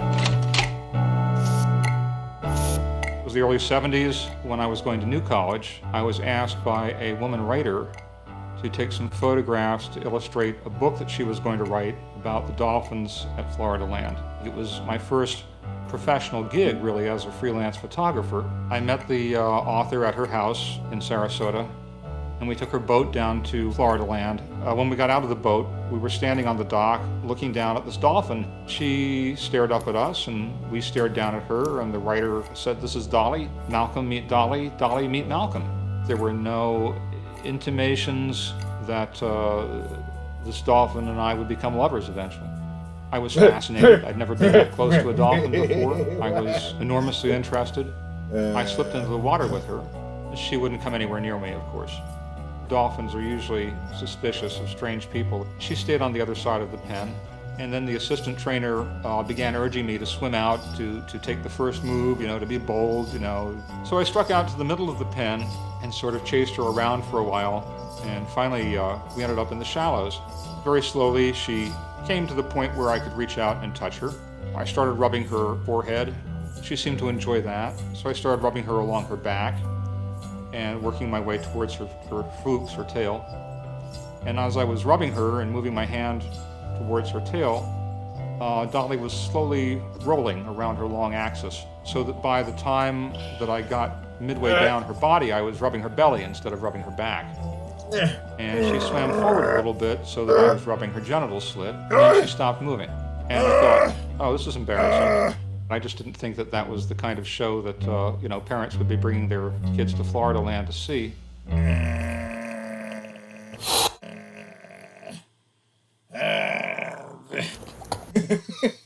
Man, every so often you find some shit. It just takes the weirdness of our show to the next level. Like it's totes not gay to rub your balls together and come on wishes. The people watching the turtle nut everywhere. The introduction of the dildo girls. I forgot about the turtle. But this is one of those. So, all right, yeah, back to the video. She was kept in the sea level pens because she was at the time the only dolphin outside of the U.S. Navy that was trained to work in open water. Her part of the show was to swim along with a riverboat in the intercoastal waterway and jump for fish, which her trainer would be holding on the upper deck of this riverboat. It was a really incredible performance. When I would get on the water with her, she would approach me, unafraid. She would solicit attention. I never fed her. I never gave her any kind of food rewards. Her courtship, as it progressed, got more vigorous and intense. What the fuck? She would rub her genital slit against me. Come on! And come on, man! What the fuck? You can't. What? Yeah. Wait, look at him. Oh, it's never. I tried to push her away. She would get very angry with me. One time, when she wanted to masturbate on my foot, and I wouldn't let her, she threw herself on top of me and pushed me down. That's probably Are you not sure? Actually, yeah, it's probably not actually royalty free. Anyway, they say it is, but it never actually is. I totally recognize that tune though too. You are allowed to use this in any project. You are not allowed to sell this track. All right, if you insist, but I feel this needs porn music. Down to the 12-foot bottom of the pool. Those were the tactics that she was trying on me at first. Eventually, she seemed to get the message that that wasn't going to work. She became very gentle. She might open her jaws and run her teeth very gently along my arm or my leg, which produced an amazingly erotic feeling to me, which I think was her way of saying to me, look, I'm very strong, but I'm not going to harm you. I knew at that time that there was something different about my sexuality, that it wasn't normal like other guys. Dude, my sexuality is pretty weird too, but like, you know, maybe you should talk to a therapist if you're looking at a dolphin and you're like, I gotta get my dick in there. Because I'm assuming that is the story we're about to be told. But you know, and is there subtitles on this? Let's get as much detail as possible. Oh, there is. There is. Let's make sure we get every word of this, because I'm sure he's about to explain in graphic detail the first time he penetrated the dolphin. I was just thinking the dogs. Can I even? I can even take it up to 1080p HD. Because I was just thinking, sometimes my dog runs his teeth along my arm or leg. And you think my dog's trying to turn me on? I need to just plug in my keyboard so when you play videos like this, and I'll just play porn music myself. I wanted desperately to be normal, to have a relationship with a woman. I first realized I was sexually attracted to animals when my father took me to see a Walt Disney movie called The Shaggy Dog. And strangely enough, I found myself getting an erection. Shaggy Dog.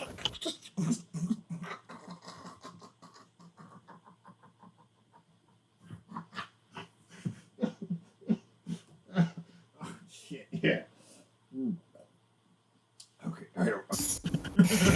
Sorry. I needed to just take my headphones off for a second and breathe. The Shaggy Dog. The Shaggy. Man. All right.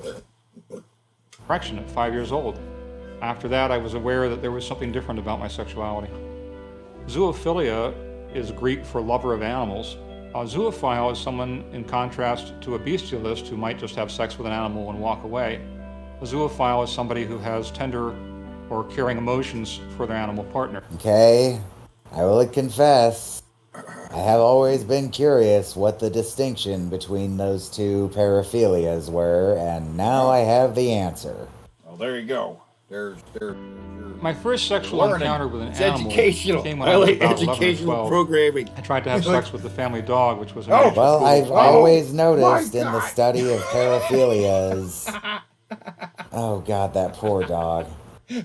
Anyway, the dog was in I've heat, always so I noticed. naively assumed that. I've always noticed in the study of paraphilias, weird fetishes that people have, that there is always a distinction between bestiality and zoophilia. And he fucked this dog. Oh no. Oh no, the dog was in heat, so I naively. Oh no, he did fuck the dog. Miss Clavel. The dog was in heat, so I naively assumed that since she was having sex with a stud dog, she would be willing to have sex with me. Which she wasn't. It was an embarrassing incident. It was not very romantic. After that, I felt basically unclean. I felt like I wanted to take a bath. I wondered what was wrong with me. Why I wasn't having normal male desires for women. It made me feel very embarrassed. It made me feel abnormal. It made me feel like I wasn't one of the guys, you know? Because the other guys would be telling dirty jokes about girls, and I just couldn't. And I'd be there like, oh my God, that goat over there has just the prettiest horns and the loveliest beard, and yeah. You know why you have do you know why you have sex with a goat on the edge of a cliff, Teddy? So it pushes back. So it pushes back. That's right. Didn't care. It would say puts Whatever I was getting from the dolphin seemed very fulfilling, very rewarding. It was like she was the only female who was really paying any attention to me. And that made a tremendous amount of difference. The only thing about the dolphin that is slightly less weird is that dolphins will try to fuck people, apparently. Oh, yeah. Specifically, they'll try to rape people. Yep. Like, you can be killed by a male dolphin trying to fuck you. They get horny, they get fuck lusty, fuck crazy, and they'll just, like, viciously attack you. You saw that episode of King of the Hill, didn't you? Yeah.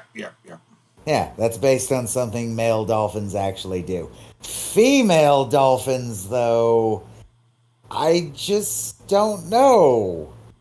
Difference to me. At one point, on a particularly cold day when everybody else was inside the trainer's hut, I found myself thinking, this dolphin's been courting me. I could have sex with her. I could have sex with her. Oh my God. I tried. She was passive. She lay in the water and let me try to penetrate her.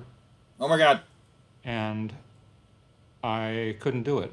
The water was too cold. I felt very nervous. I felt like we were going to be discovered at any moment. Oh my God. I don't know if anybody is born. Are you having sex with that dolphin? A zoophile. No. I think that what made Why me a would you say zoophile that? was the very intense physical and sexual abuse I suffered at the hands of a psychiatrist. Caucasioid ape, you fucking called it. They just said in the chat a little bit ago, what caused this? Was he abused? In my youth. Brian Intense Babin says, Galactus, probing, come eat this pushing, planet. Squeezing We know of my you're hungry. musculature. Come over, He performed fellatio on me when I was about 5 years old. And I have a very vivid memory of something being forced up my anus. I hate this. Between this man's inappropriate sexual molestation of me and my mother being kind of a cold, distant character, God. I think I found animals to be a safe and secure repository, if you will, for my sexual desires. Jesus Christ. So 150 years ago. You have some really no serious No, look, deep-seated Yeah, no, issues it with gets worse. humans. I see it. You have major deep-seated issues with humans. that have affected you so very deeply that it seems like you're about to get on some bad shit. No, what is this? No. Not that you haven't been on some bad shit through this, He's but about to correlate he's about to go a very, very weird direction. Okay, do you see where this is going? All right. what he says right here is factually correct. Some people did consider this to be true, but that it wasn't true, but racists believed it to be true. My question is, where's he going to go with the next sentence? You know where he's going with this. Black people were considered a degenerate subspecies of the human being. And at the time, miscegenation was a crime in many states. As today, interspecies sex or bestiality is a crime in many states. And I'm hoping that in a more enlightened future, zoophilia will be no more regarded as controversial or harmful than interracial sex is today. Right. That was exactly where I was afraid he was going to go with it. Oh, man. He just equated having sex with a black person to having sex with a fucking dog. Wow. Who are you, feller? What's this video? Florida land? Does this guy have a name? Of course he's a Florida man. Yeah, of course he's a fucking Florida man. What's Malcolm Brenner? Malcolm Brenner, you're a bad person. I successfully made love with Dolly the last visit to the park that I made. The park had been closed down. The property had been sold off. The whole thing was going to be developed into a house. This is my last chance to fuck this dolphin, so I just broke in and did it. I snorted some Viagra first and did a bunch of cocaine. Housing complex. All the dolphins had been shipped out except for Dolly and one male dolphin. Really? They were in a pool together. Oh, I went down no. to the park that day without any real idea whether I was going to be able to make love to her or not. Oh my God. But just hoping that that would happen. We started a very long courtship that lasted about half an hour. Frankly, it was a little difficult to make love with her. There's no backstop in the water. It's a frictionless environment. She was very cooperative. She was very gentle. She was enormously erotic. We played games. We had to try several different positions before we found one that worked, which was her floating horizontal in the playing water. porn music. This is and me porn music. being vertical, coming into her from the side. God damn it, it's exactly the fucking position I had envisioned in my head, too. Like, this is what I was picturing it would look like, a B-wing. B-wing. Yeah, it kind of, yeah. Yeah. God That damn seemed to it. work a whole lot better because I could hold onto her back with one hand and hold and guide my penis with the other hand so it didn't slip out of her. Right. Because of the fact that they live in the water, the female dolphins' internal genitalia is a little more complicated than a woman's. They have some waterproofing features in there that you might describe as valves almost. As we started making love, I felt this just intense sense of merging with her on every level. Emotionally, mentally. Why are they painting this as, like, so magical and wonderful? I don't know. Physically. Call Like, is the person who made this documentary It's a really like pedophile we stopped himself? being two individual Or did he creatures. make this himself? Somebody had to Hold on, paint let me that look down artwork. at the description Somebody here. had to paint the artwork in this thing themselves, or he like Photoshop some stuff together. Our views are dropping like a rock. Everyone's turning off the video. No, like no, I can't watch this anymore. Isn't that great? This is real entertainment. We're going to read the comments at the end of this. The comments are going to be a delight. Became one creature that was making love with itself. I've never He turned into one experienced creature making love with itself. intense intimacy Yeah. with anyone. It felt transcendental. It felt cosmic. As I climaxed, Dolly groaned. She made a series of 3 groans in a rising cadence, and that led me to believe that she had also experienced an orgasm. and I pulled out of her and swam over to the wire fence that encircled. Man, now you got me wondering, do female dolphins even orgasm? Because I don't fucking know if they do.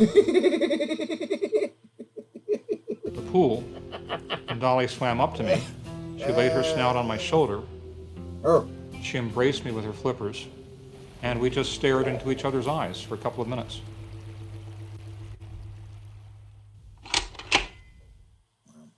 Well, when other people claim that I must have raped the dolphin, my response is that you can't outswim a dolphin in the water. Michael Phelps could not outswim a dolphin in the water. Dolphin in the water is in its element.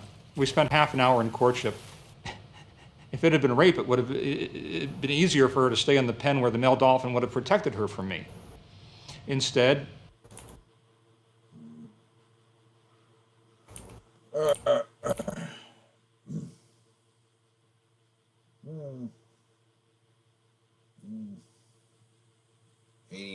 80, 90 IQ. You look up the IQ as far as the consent. I don't know. Yeah. I don't know. What? I mean, it's in human range, I guess.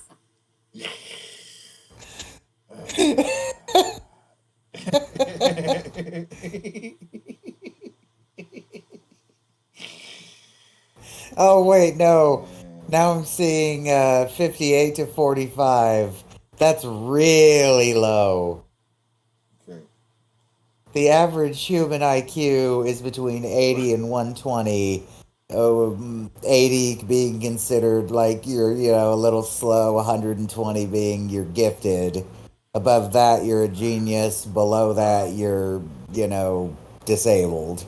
Wait, no. Let's get back to the video. I want to hear the part where the dolphin gives birth to some huge dolphins.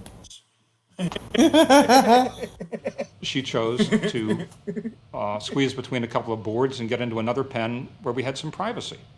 And what she ended up wanting to do was make love with me. I want to hear that again. That sounded like you cornered her. She chose to squeeze between a couple of boards and get into another pen where we had some privacy. And what she ended up wanting to do was make love with me. Their claim that this was rape is based on a whole bunch of fallacies.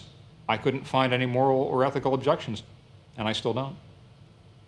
I think what may have harmed her was that we both developed an emotional attachment. In fact, I think it's fair to say that if I hadn't been involved with Dolly, if I hadn't been in love with Dolly, I never would have bothered to write a book about the experience. If this was just some farm boy with a goat, I'm not sure that's a worthwhile story. I'm convinced that Dolly was also in love with me just from the way she behaved. I'm convinced that we were in love with each other. Oh, wow. Excuse me. Oh. What happened to Dolly after our relationship was very sad. One morning in June, I woke up from this horrible nightmare that involved dying dolphins trapped in a very dark, basement-like setting. I woke up, I literally couldn't breathe. My heart felt like it had stopped beating. I was talking with a relative of the woman writers, and he told me that Dolly had died. I felt like the breath had stopped in my lungs. Later on, when I got a vehicle, I drove to Mississippi and explored the oceanarium where she died. I realized there was just an enormous number of similarities between the oceanarium and my dream. Her trainer told me that she stopped feeding, and then one morning he just came out and found her dead on the bottom of the pen. What you have to understand is that a dolphin's breathing is voluntary. Every breath a dolphin takes, it thinks about. It's not like human breathing, where if we go unconscious, we keep breathing. The dolphin can go into a funk and just stop breathing. And that is apparently what happened to her. She committed suicide. Dolly... Ooh. Fuck, you're delusional. died of a broken heart.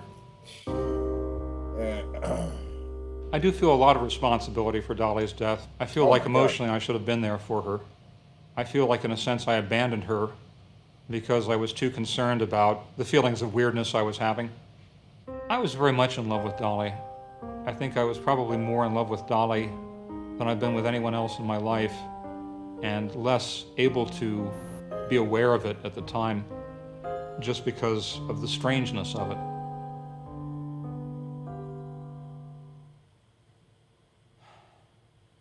it. Would I change being a zoophile? I don't know. What I would change, I think, is the ending to the story with to Dolly. a happy ending. Yeah, happy ending where he runs off with the dolphin, like Free Willy, right? In reverse, except in this one, the guy fucks the dolphin instead of the killer whale fucked the kid. The killer whale fucked the kid, right? I haven't seen Free Willy. I just assume that he raped the child. Oh, here he is trying to defend that miscegenation and bestiality are comparable to each other.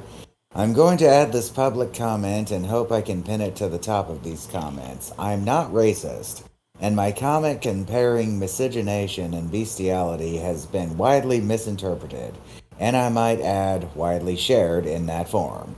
I'm not comparing any race to animals. I'm comparing one stupid law to another stupid law. They both depend on the notion of the sexual partner being the other. In one case, it's a different race. And the whole idea of race is a stupid fiction as far as I am concerned. In the other is a different species. Laws against miscegenation have their origins in laws against bestiality. No bestiality, no miscegenation. It's as simple as that. Yes, there is a difference between humans, all of us, and other creatures. But for the purposes of sexual contact, what is it? Well, cats have barbs on their dick. Leaving out the question of race, why shouldn't we have sex with other animals? We are animals, primates ourselves. We seem to forget that all the time. I don't think we find bestiality often in nature. I think there's a couple things out there that might, like, fuck a corpse. I think ducks will. Ducks will. If you think animals can't consent, that's nonsense. Animals are giving and getting consent all the time to other animals. Otherwise, every act of intercourse in the animal kingdom would be rape. In a lot of cases, it is. Again, ducks. And manifestly, that's not the case. I refer you to some of the other videos on this channel of animals mating under natural conditions. You can see the female giving consent, in some cases even by mounting the male. Of course, it's true that animals can't give verbal consent, but basically, if she lets you mount her unopposed, you've got her consent. If you think humans are superior to animals, therefore we shouldn't have sex with them, the natural law explanation, which was once used to justify segregation, I suggest... Oh, man, you really shouldn't be taking that tact again. I suggest you spend a few minutes swimming with a dolphin in open water and see who's superior to whom. The dolphin can do everything in that environment that you can't. And therefore, in that environment, it's superior to you. Even anatomically, the dolphin's brain is the equivalent to the human brain, with greater development in the areas devoted to sound processing and integrating emotional behavior. These creatures aren't bossing us around because nature has been kind enough to not give them opposable thumbs, a mistake she apparently made with us. With dire consequences. Again, a deep-seated hatred of humanity. He is a misanthrope. If you think we shouldn't have sex with animals because God said no, see Leviticus 18:23 and 20:15 and 16. Well, all I can say is I don't believe in your petty little desert god, and I don't hold his laws to be divinely inspired, so why would I want to obey those laws anyway? Are you an Orthodox Jew? Do you eat cheeseburgers or shrimp or wear cotton synthetic blends? or go out of the house for the Sabbath? Shame on you. You're not an Orthodox Jew. Those laws weren't written for you. And the Orthodox Jews probably don't want you anyway. Because you're a man. If you're a man, you may have to get circumcised to become one. But that's another story. That one just got weird. Finally, I think you're being hypocritical. In our society, it's okay to raise an animal to eat. I'm certain that those creatures would rather have sex with a human than be slaughtered. You can raise an animal, buy or sell an animal, castrate or spay an animal, artificially inseminate an animal. In parentheses, it says rape it, and force it to bear offspring or hog tie it before you mate it. Rape again with bondage. To make sure it doesn't injure your big investment, the breeding stud. Animals are widely regarded as not having any emotions or any intelligence. But in fact, they are more profoundly moved by their emotions than we are. And they have as much intelligence as they need to live. So tell me, why are these laws against having sex with non-humans? Because people are fucking prudes. That's why. Because people are fucking... And it has 101K upvotes. Wow. Here's Wang saying, of course, in Florida. It's Wang. Yeah. A guy saying he's embarrassed the family dog rejected him. I can't stop laughing. Family dog rejected. I'm assuming he can't help how he feels, but this is one of those things you don't tell people. What's your sexuality? Dolphin. Dolphin. Every time he references her genital slit, it knocks about 5 years off my life expectancy. There's a lot of people pointing out that this guy seriously needs mental help, but he was raped by a psychiatrist, so, that's... He might have a distrust of doctors, you're saying. Yeah, I guarantee you he does. It gave him a hatred for humans. Probably affected, Yeah. I don't smoke, but I think I need a cigarette after watching this. Yes, I agree. I agree. Woo! Is this guy a new character card or what? This right here is South Park material. Yeah, this is a character card. The dolphin. The dolphin fucker. This guy's face. The dolphin fucker can seduce animals. Well, any animals in the thing are a problem. He is not susceptible to like Kimberly or the Jaguar girl, unless the Jaguar girl turns into a Jaguar. Yeah, then she's fucked. That's right. Get it? Yeah. Oh yeah. Okay. Go ahead and skip the next one. We don't care about the credits. Get out of here. Whoever made this, you sick weirdo. You made all that artwork. God damn. What do you do if you get a spill like this all over your kitchen floor? Oh, this is a whole can of soda. I'll tell you, you reach for the smart mop. Watch this. To wring it out, all you do is you lift and you twist. You never bend your back and your hands never touch the dirty water. Unwind it, drop it down, and you're ready to go. Now, it's made of synthetic chamois, and it will hold and absorb up to 20 times its own weight in liquid. And the best part is, it doesn't drip. And to prove it, I'll hold it over my head. You can see, no drip. How old is this? I was gonna say, this is not a new idea. And in these tough times, bring it back into the glass and it's ready to drink all over. Sand on the kitchen floor, ketchup to make it worse, even mustard to make it really bad. You could just push it under the fridge, or you could pick it up with a smart mop. Watch as it picks up the sand, the dirt, the dust, the ketchup, the mustard. No sweeping and no vacuuming. It cuts your cleaning time in half. The proof is stuck to the mop. It cleans in seconds, and the heads are machine washable, and they last up to 3 years, not 3 minutes. Save money on paper towels. Really? This isn't a joke? The smart mop will replace string mops, sponge mops. It'll even replace a broom. The Smart Mop works on time. Well, and if you've got wood, the you'll love it putting it in even the more. glass is the And weird nothing part. picks up Everything pet else is hair pretty like the straight Smart video, Mop. right? So take your head out of But the toilet just and in the middle, step it's just up like, to the Smart and Mop. then Call drink now it and you'll again. get the Like, Smart what? Mop for just $20. We'll even include free Like, yeah, super chamois what? cloths with Gross. your order. Get spills That's a on real counters phone and number. suck stains out of carpets. You've seen them on TV, and they're yours free. But spend $20 with me today, and I'll spend $20 with you. Call now, and I'll give you a second set free. You'll get 2 Smart Mops and 6 Super Chamois cloths, a $50 value, all for just $20. Here's how to order. Call or go online to order your Smart Mop with 3 Super Chamois, all for only $20. Call now and get a second set free. Just pay separate shipping and handling. Call 1-800-851-4885. Putting the That's drink back in the glass, 1-800-851-4885. that's pretty Call weird, now. right? I guess it was a gag.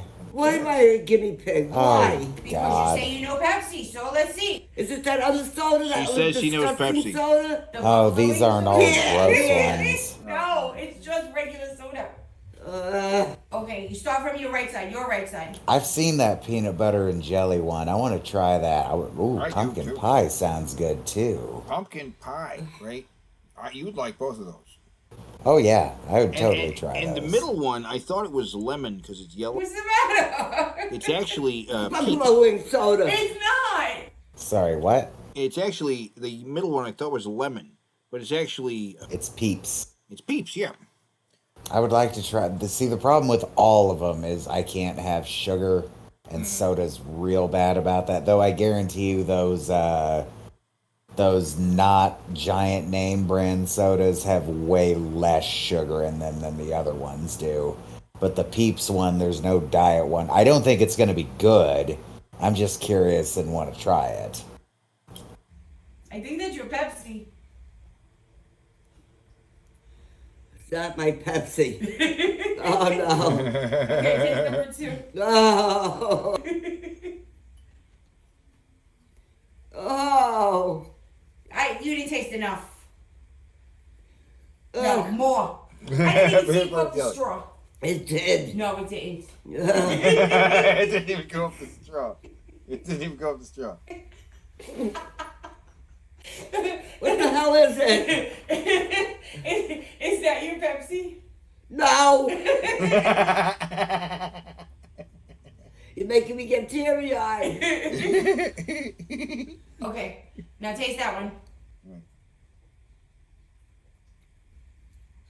This is good. Is that your Pepsi? It doesn't taste like Pepsi, but it's really good. Okay, number 4. I'm in trouble. Is it your Pepsi? Let's see.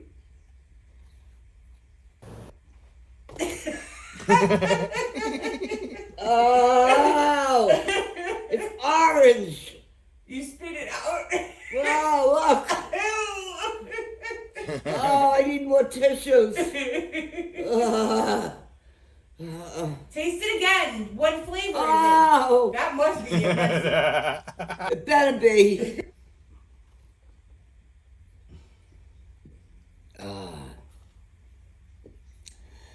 This is my Pepsi.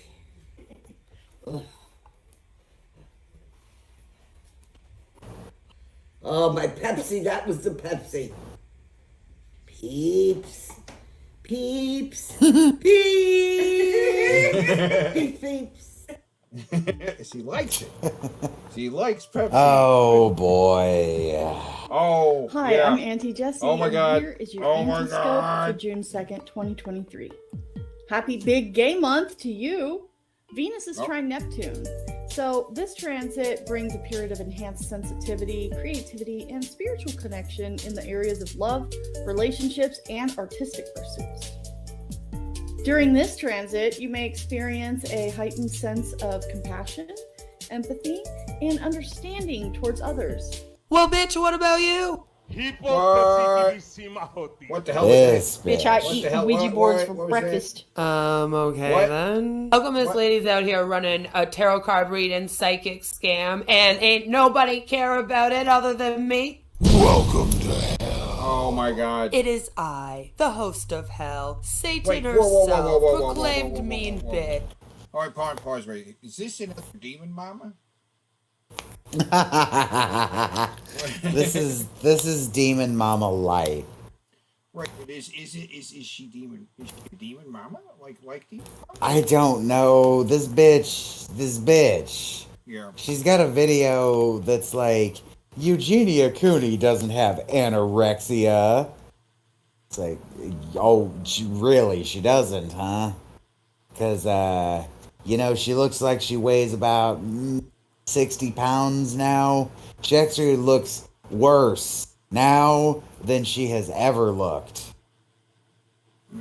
Which is really sad because she was kind of starting to come off of it. But, like, this gal apparently has an issue with our pal Auntie Jess, who has edited together some of our greatest of videos and might be on the show at some point as a guest. She is Queen of Karma. Karma. Where she's going to explain what her problem is with Auntie Jessie, I guess. Mm-hmm. Okay. Today, we are going to talk about Auntie Jessie Labrie and her rise to fame. They don't hear me though. They don't hear me though. They don't hear me though. Got the cash in the cars. The fuck is wrong with your ashy ass? Her rise to fortune, i.e. scams. Your sledgehammer, and then all those zombies rise up from their graves. And why our online community should be really weary of her. See this what we not finna do. See this what we not finna do. See this what we Wait, not stop finna do. with the memes. Stop. Is every line going to be highlighted by a little meme of some kind? Yeah, kinda. Oh, Jesus, this is going to be... Here in hell, we cover pseudoscience, cults, scams, and all the above. Ooh, I would watch the fuck There's out. also something kind of strange about this chick. Yeah, but she's every line is highlighted by some TikTok thing. So, like, I looked at her shit, and I noticed, like, let's see here. So you've scoped out this. Let me go to most popular. Okay, like thousands of views, 44K views in this one, but like 56, 32, 44, 73, 40, 58, 57. Go back to the most popular, though. Go back to the most popular one. Yeah. Okay, click on, let's click on the highest viewed one. Hi there, my name. Nope, this only gets it because it's the video that plays on her open channel. So this one. Hey guys, I watched an Emily Leah video. Holy shit, she looks like a fucking psycho. Okay, all right. Let's go back to the main video. Let's go back to her epic takedown of just. And several of you asked me to cover this. A lot. Several times. All over the damn place. Ooh, y'all are really testing me on some. Considering your asshole that gets like a few views, I really doubt what you just said is true. Well, I hate to say it. So grab yourself a snack, or you can come roast some marshmallows. Oh, by this the is fire. Grab a this drink, is. And let's talk about this horror cow promoting. This is more irritating than pause gap editing. Ooh, I would watch the fuck out of that. She just showed the same clip. She showed the clip twice. Oh yeah, so she's going to repeat clips. Never be the same again. Oh, that's great. So, we haven't even done the intro yet. Oh, it's one of those videos where we have the songs and we didn't even get to the intro yet. Okay.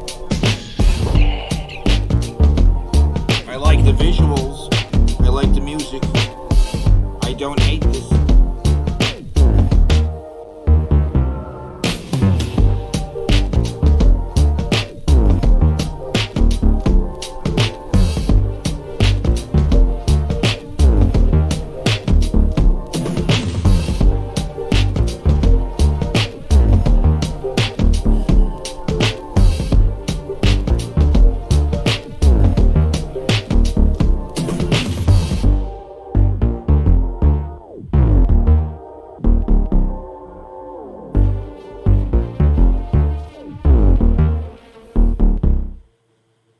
Auntie Jessie So Pearl. you just Googled weird footage and downloaded every video and put it all in a montage to some halfway decent music. I Elaborate. I didn't hate that. I did not hate that. I hated that. Or as we know her as, Dr. Auntie Jessie Pearl Labry. Oh shit! Oh shit!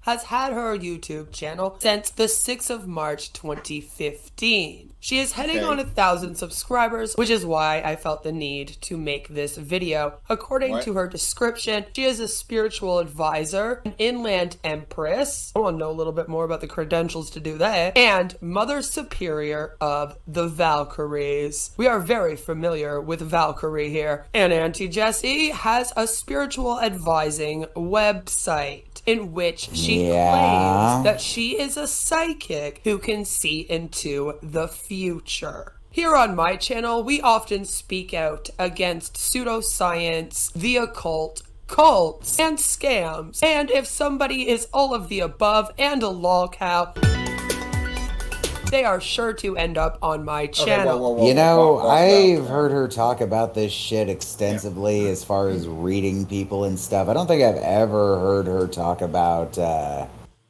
seeing the future. Okay, so she says that she goes after lol cows, scammers, cults, and like pseudoscience, which is that's all fine. Right, Auntie Jessie does like some psychic reading. She does tarot cards, but she's not a cult leader, right? She's not a cult leader. She's not trying to scam anybody. Hashtag Shanny for Christ. I kind of wonder if this is like a Shanny fan. I don't know, but she's payments accepted for a tarot card reading. Read a tarot. I'll do you a private reading, and you get if you pay me for it. You know what I mean? Oh, Time's worth money.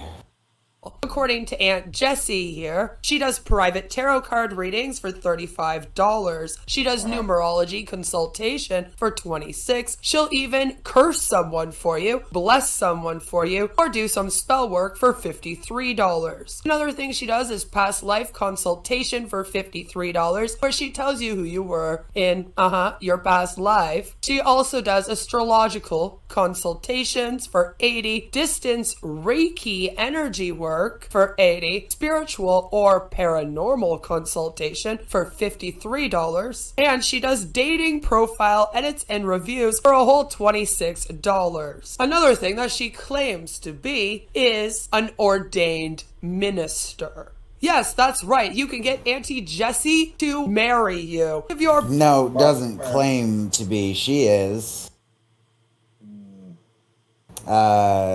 I don't know if it's going to be right here or a little bit later, but she's going to act like it's hard to become an ordained minister.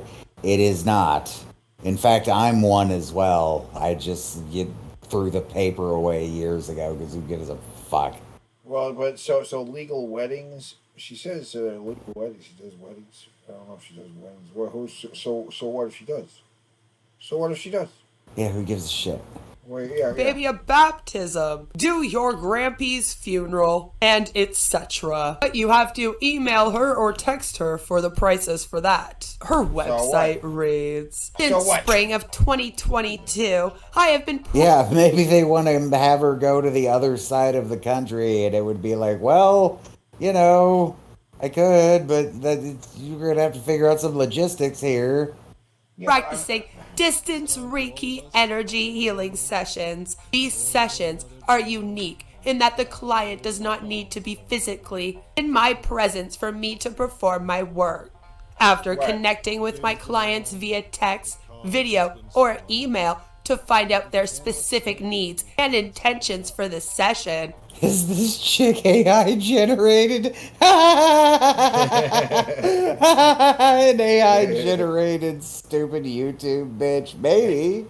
I ask the client to be relaxed in a quiet environment while begin the session. While I begin the session, do you not edit these? I use traditional and non-traditional techniques to channel Reiki energy to my client. During the session, my clients describe feeling a sense of warmth, tingling, or relaxation, which are all common sensations associated with Reiki healing. So yeah, she even claims to heal people. After the session, I check in with my client to discuss any experiences or insights I may have had during the session, as well as guidance on self-care practices. Oh my god, I'm moving on to a later point She's in the just video. reading Fuck. the whole thing. Yeah, she's reading the entire page.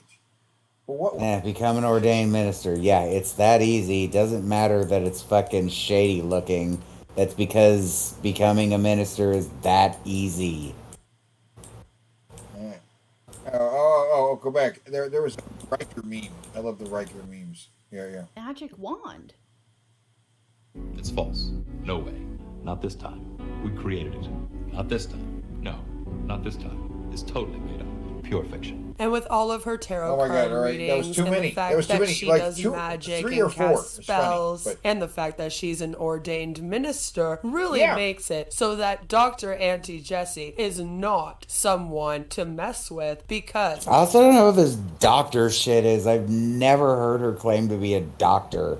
Okay, and what is this? So she took a picture of her face, and then she put her face on top of like a model for a costume, right? That's clearly some Spirit Halloween costume model body. Yes, and some crappy horns, and this is her. And she's.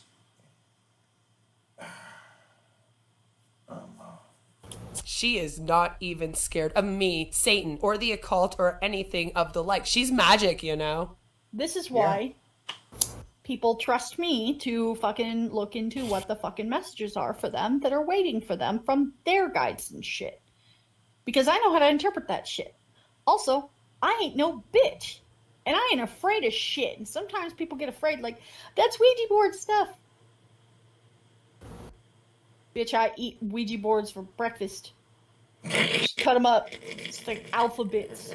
And the part that I don't understand about all of this is that What? sometimes she gives parents advice to give to the children. So you would think that this bitch would be child-friendly content, but she's not. Here's an example of her telling a mom how her daughter at school can deal with bullies. Oh yeah, this is amazing advice, everyone. You could say no, you know, you have to be the parent sometimes.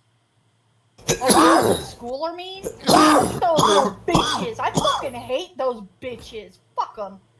Tell your daughters to put those bitches' names on a piece of paper. Write those names on a piece of paper. And then fold that paper away from them like it's a dirty diaper. Like, ugh, gross. And then you put that fucking piece of paper in a jar. And then you piss in that jar. And you put glass and dirty nails and a bunch of nasty shit. And then you fucking shake that bitch up. And then you put them in the fucking freezer and you freeze those bitches. I mean, that's it. That's if you want your daughters to be playing around with witchcraft. I mean, I'm down for that, but you may not be. Don't do it. Don't do it. I would not be giving my daughter any advice from this lady, but you do you, boo. You do you. And not only does she give advice on how to handle bullies, but as you guys saw, she will help you write a dating profile for $25, or she will even give you all some relationship advice. I guess for free on her channel. Think of it this way. Yeah, what? Do you want to be with somebody who fills a quota for you? Huh? What do you mean? What's wrong with? Why are you saying huh? Wait. How would you feel Not get that? if you are the person that fills a quota for somebody else? It's not great, right? Well, with relationship advice like that, no one will ever have any relationship issues, ever. Yeah, it's great. That fucking 7-second clip with no like beginning or end to give us context on what that was even in regards to.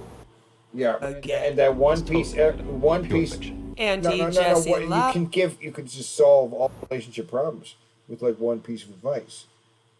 I mean, she's in a happy fucking marriage with a pretty good dude and seems pretty fucking happy with it. I think I'd take her relationship advice. Well, I mean, it's just the proposition of her saying, "Oh." Because I mean, at this point, we've all become friends with her husband too, Mr. Steve, the archaeologist. This is just it's kind of ridiculous. I mean, what was she offering these services because people would like this, right? Let's look at something else stupid. This bitch has nothing. But I gotta show the stupidest thing she ever made. Oh yeah. What was it? The Eugenia thing. Eugenia. Oh, there's another video about Auntie. Oh really? There is that. Yeah, there's another video because that's the other video we saw over there. Giving her 21 reasons to hate me. Okay. Well, what else? So, like, are you desperate for views, lady? Like, I know Auntie's been on the up and up lately. Are you just desperate for attention? Because your views are sporadic as fuck. Where? Yeah. What's this other video? You gotta look for it, right? Okay. She's got a lot of content. Not a...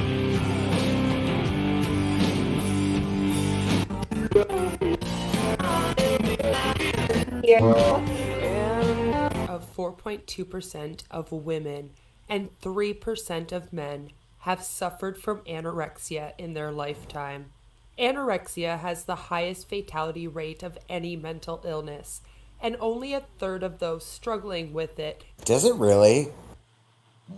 I don't know.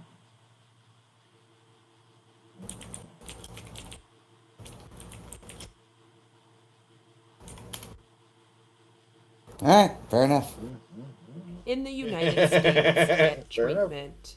Eugenia Cooney is a social media influencer on YouTube and Twitch. Eugenia. She has 2.21 million followers on YouTube. It is said she is the one whom those with eating disorders look up to, and many people on the platform are worried and have tried to get her help. But what if I told you that Eugenia is not only anorexic, and you have all been trying to help her with the wrong mental health illness? This is why I hate YouTubers who diagnose online. However, which I'm is gonna have what to become you're one about to do. I know, I'm being a hypocrite, but it's for Yeah. a good cause, so bear with me. Don't pull the bear. Too soon? Eugenia Cooney is a large Tim Burton fan. Most specifically, she is in love with Jack Skellington. She even admits it. If you don't know, Jack Skellington is the Pumpkin King of Halloween Town and the main protagonist in Tim Burton's famous Why are things movie, looping? The Nightmare Why Before not this Christmas. clip with this looping? Because this person doesn't know how to edit a good She video. creates her own Halloween why town for is this Christmas happening? and appears to be living in her own Nightmare Before Christmas. Yeah, but what does that mean? It is my strong She's belief not she is anorexic. trying hard to look like a Tim Burton character, the female Jack Skellington. But that makes her not Sally, anorexic? his girlfriend. That's a fucking weird assumption to come to. She just likes to... Falling in love She's with not a fictional anorexic. character is She not just- uncommon. What? I believe she suffers from this and wants her and Jack Hold on, suffers from what? girlfriend. Falling in love with a fictional character is not uncommon. I believe she suffers from this and wants her and Jack to both be skeletons and ride off into the moonlight on a pumpkin together. Okay, so now I'm in like my main room, and here I have my Jack Skellington tree. So I love this tree so much. Obviously, it's a black Christmas tree, and I put lots of Jack Skellington ornaments on them. I love all these ornaments so much. It also has actually Jack Skellington lights, which I thought was really cool. And I moved the poinsettias like to just kind of be right now. Just kind of also underneath the tree, I have a pink pair and then also a white set of poinsettias right there. And this little Jack, like one of my Jack stuffed animals with just like his sleigh. and everything. So it's kind of like Jack being here. Something really cool with these lights is they actually play What's This when you like. Okay, yeah, her video. She likes Jack Skellington. Caused by her love of Jack Skellington, and anorexia is a symptom of that. Body dysmorphic disorder affects 1.7 to 2.4% of the US population, which translates to about 1 in 50 people. Body dysmorphia and anorexia are often linked, and I found a great article outlining this. I will leave all links in the description down below so you can check it out for yourselves. Everything I just heard was she has anorexia. Body dysmorphic disorder, BDD. Oh God. Body get dysmorphic get out of here. disorder. All right, stop. I can't stand this chick. Yeah, in fact. Yeah, Auntie, we wanted to shit on her more, but this bitch is too much. No, I can't. Let's just go to the next video. Queen of Karma, like, get laid. Yeah, Fuck's sake. Get a dildo. I hate the clips she keeps showing of stuff and. Eat it, Gary!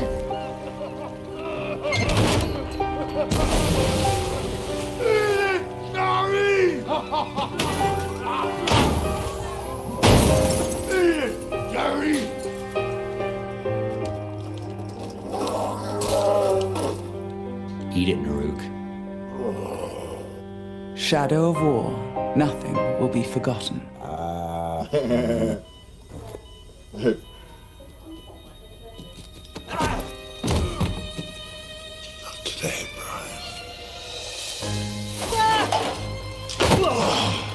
Today, Brian. Not today, Brian. Not today, Brian. Not today, Thrak. Not today. Shadow of war, nothing will be forgotten. What the fuck? Oh no. Oh no. I found software that intrigues me. It appears it's an agent of good.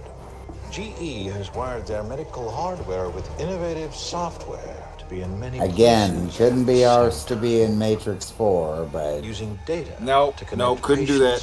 But this is better than the Morpheus commercial. That's fucking sucked. You're like, and one where he starts singing in the back of the car is weird. Helping hospitals treat people even better while dramatically reducing waiting time. Now a waiting room is just a room.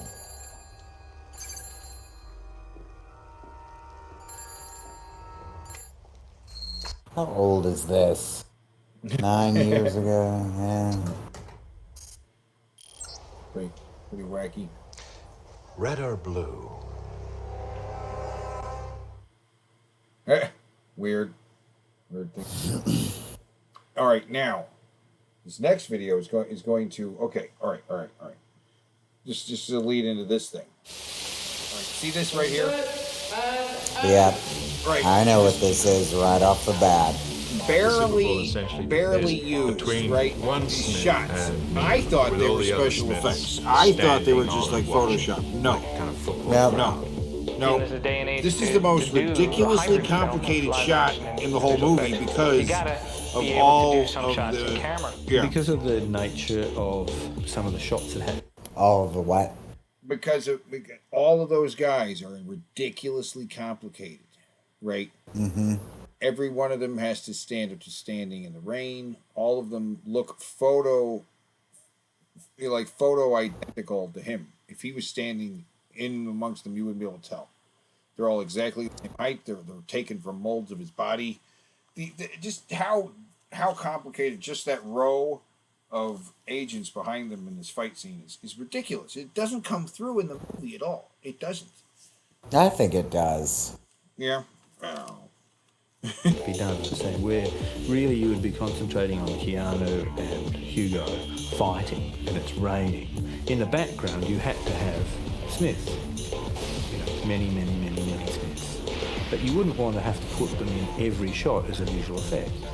So I said one day, well, why don't we make a whole lot of, rubber smiths? And they looked at me like I was completely mad. We went through a variety of ideas and eventually arrived at some pretty photorealistic dummies. Hugh and Peter Wyborn put so much effort into getting the right moulds and doing the right work on the faces. They were really like Hugo. They were pretty successful and turned out so much better than it seemed like we were going to be able to do at the beginning. We've got to do a cast of this one, and we've got to do this one again. And this one a little bit more meter. There are 3 different models. There's grumpy, there's happy, and there's neutral. And they made more neutrals than they made grumpies and happies. Just neutral. More neutrals than grumpies and happies. That fits.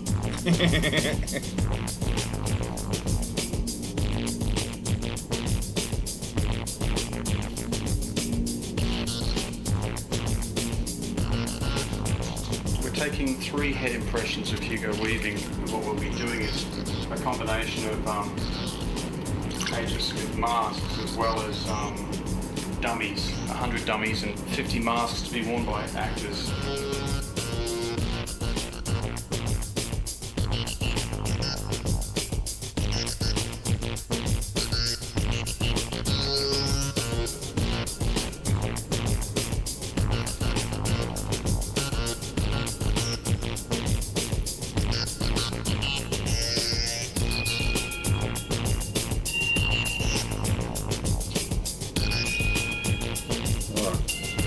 Ridiculous. He's got to hold an expression They did a for number that of whole different time too, right? tryouts, Yeah. a number of different materials to make the mask and to try and get the right tone. That was the original one we made. That's a hard resin. So is this one. The reaction was it looked too hard. So we've since then made some out of silicon rubber. The purpose of doing a silicon skin is that when the lights are on this, the silicon skin will glow like human flesh. And the rain also sits differently in it. It just runs off, whereas on the fiberglass head, the rain just tends to sit there. They'd also got my body as well on hands and put hands in gel. They'd wrapped my body up in plaster bandages and I stood there for like hours and so this is me. Literally a mold of his whole body. Kind of, and then airbrush. Send it off to the my hair God. makeup. We'll put a There's wig so on much. it. It's been an interesting project because this scene that we're doing, I don't think has ever been done before. I don't think anything like it has been done before. We're cutting 182 wigs. We've had all the wigs Jesus handmade. They're all hand-tied. They're going to be standing in the pouring rain, which makes And it, in the rain. throws another element into Yeah, what we rain have to colored think so about or how hard we're it was thinking hard about to doing talk. these wigs. They have to endure Yeah. heavy rain and they can't get messed up. That's the trick. We actually put silicone on the hair, so we kept up that little front, which gives them that He's got a Smith grip. look. They had to make a wig for me because all my doubles were standing there beautifully with their hair staying up in the rain, but my hair in the rain, even with the massive amount of hairspray, started to just fall down on my face. That's how crazy it got.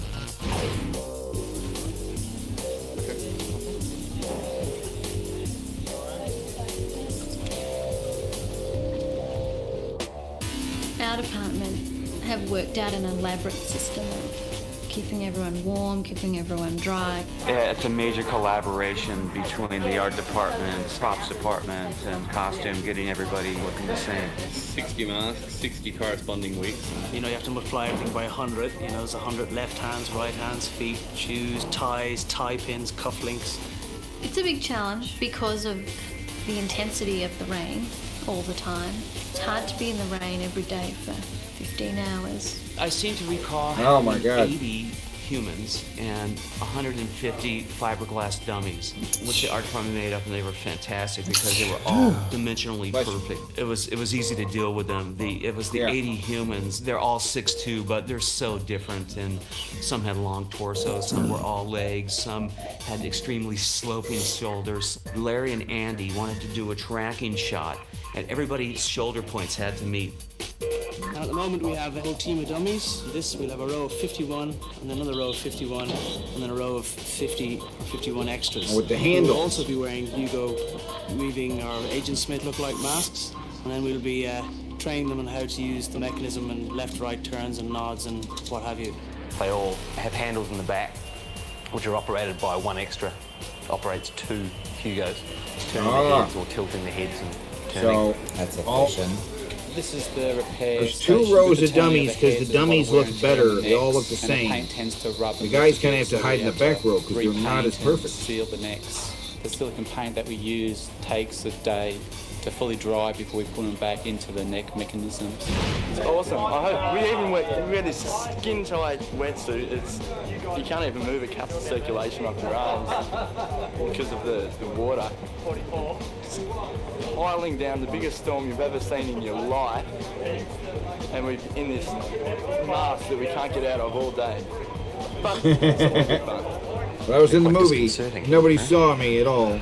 I was one of the Smiths. I'm that Smith right there, I swear to God. Yeah, I totally am, I don't know.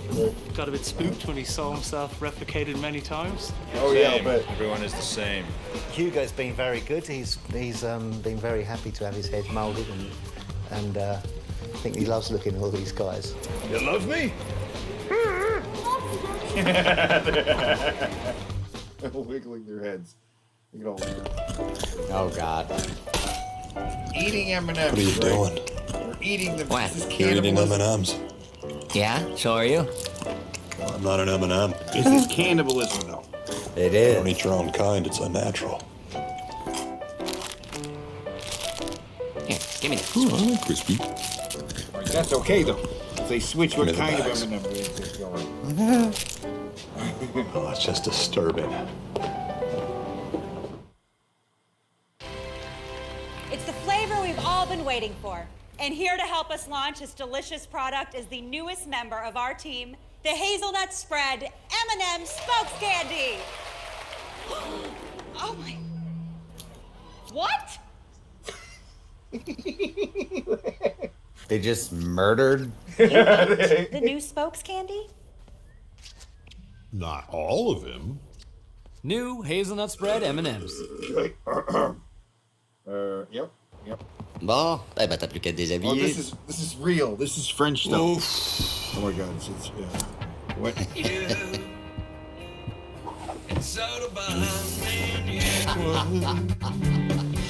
Allez, vas-y, lâche-toi, maman. Vas-y, lâche-toi.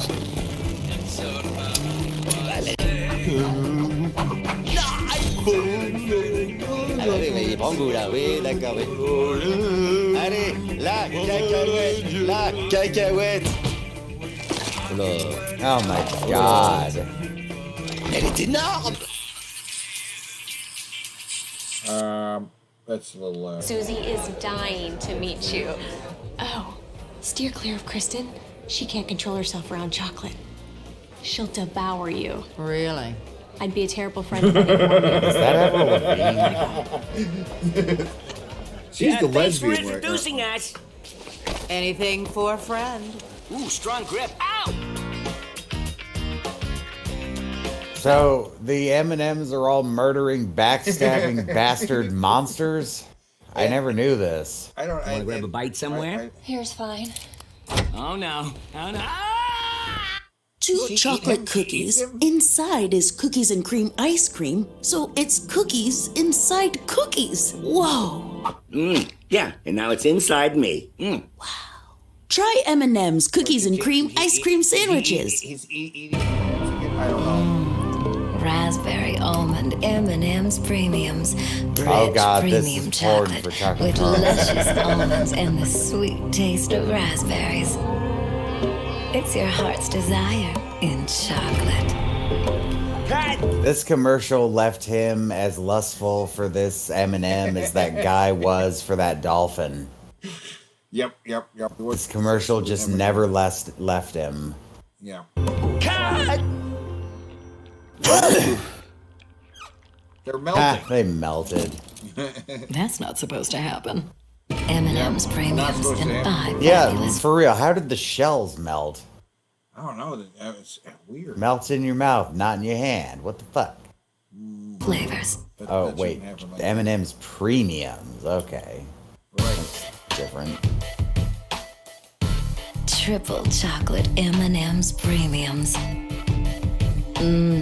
Dark milk and white chocolate. A premium Oh my god, that sounds fucking delicious. combination that's positively heavenly. M&M's premiums. Are we good? Yeah, we're Ejaculation joke. M&M's premiums and 5 fabulous flavors. Sexy M&M's, right? But M&M's are horny too. Of us. I'm Yeah. not going over there. Look at me. 1, we're a salty sweet snack. 2, salty sweet snacks get eaten. And This is 3, a nut I prefer joke. her versus hungry eyes over here.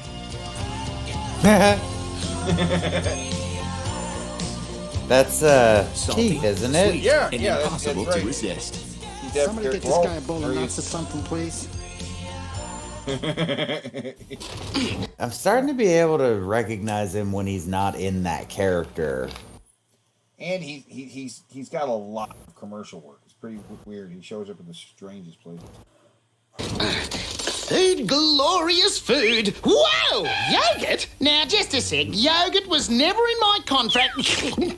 This tastes sensational. What is this? Ski Divine and Ski Delight. So thick, smooth, and creamy. Now this is the way yogurt should be. Let me at it. Ski, the way Australian yogurt should be. The fuck was that? Who ate all the macaroni? Also, the first time he pronounced it like Yagget, and I thought he Yagget. said something else Yagget. entirely. It's And cheese. Look, Cheddar Goblin. Cheddar Goblin. Did you eat all the macaroni and cheese? Nothing's better than cheddar. Cheddar Goblin. Cheddar Goblin! Cheddar Goblin! Cheddar Goblin!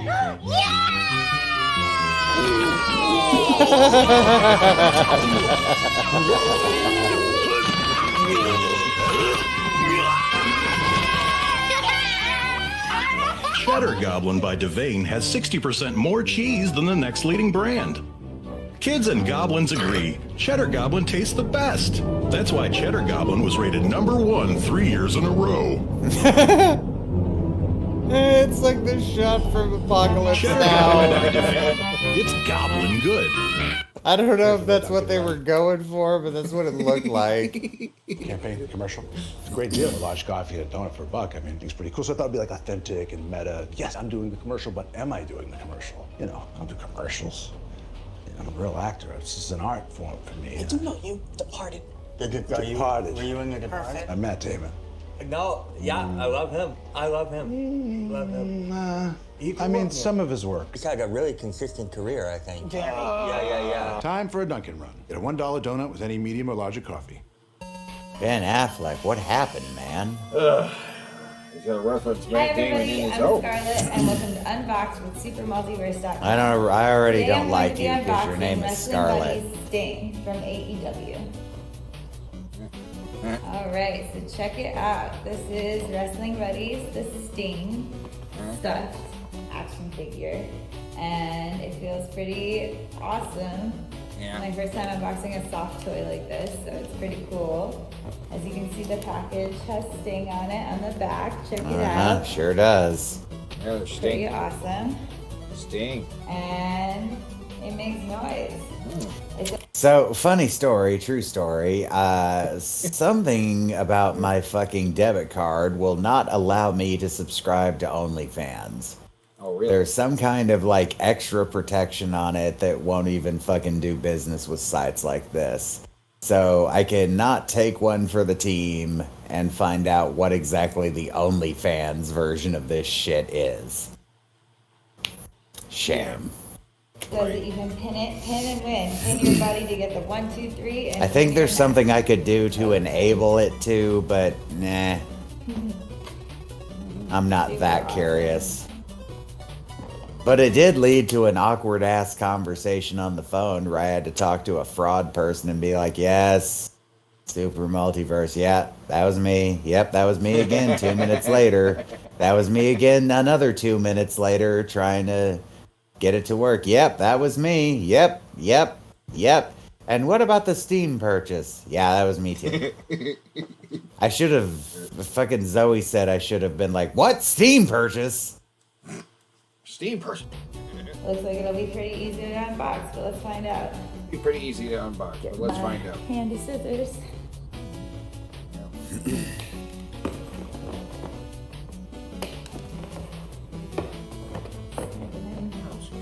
Right out of his bag. And I knew she was gonna do that. All Elite Wrestling, AEW, and he talks. He does. He does. Yeah, I can really hear that. He's got over 12 sounds and phrases, so that's pretty cool. Does he? He's got, 12,000 sounds and phrases? That, what? Let's see. He's got over 12 sounds and phrases. 12. Cool. Well, I thought you said 12,000. I did too. Yeah. Pretty awesome. He feels really high quality. He talks really easily, as you can tell. Just takes Tap. a shake. Oh no, it's another one. Oh. Hey everyone, I'm Michelle, and welcome to Unbox with SuperMultiverse.com. Today we are reviewing and unboxing The Rock. Okay, Rock. Okay. Okay, so let's have a look first at the package. There is his face here, right in the front, face in the on the side, and like a half body on the back.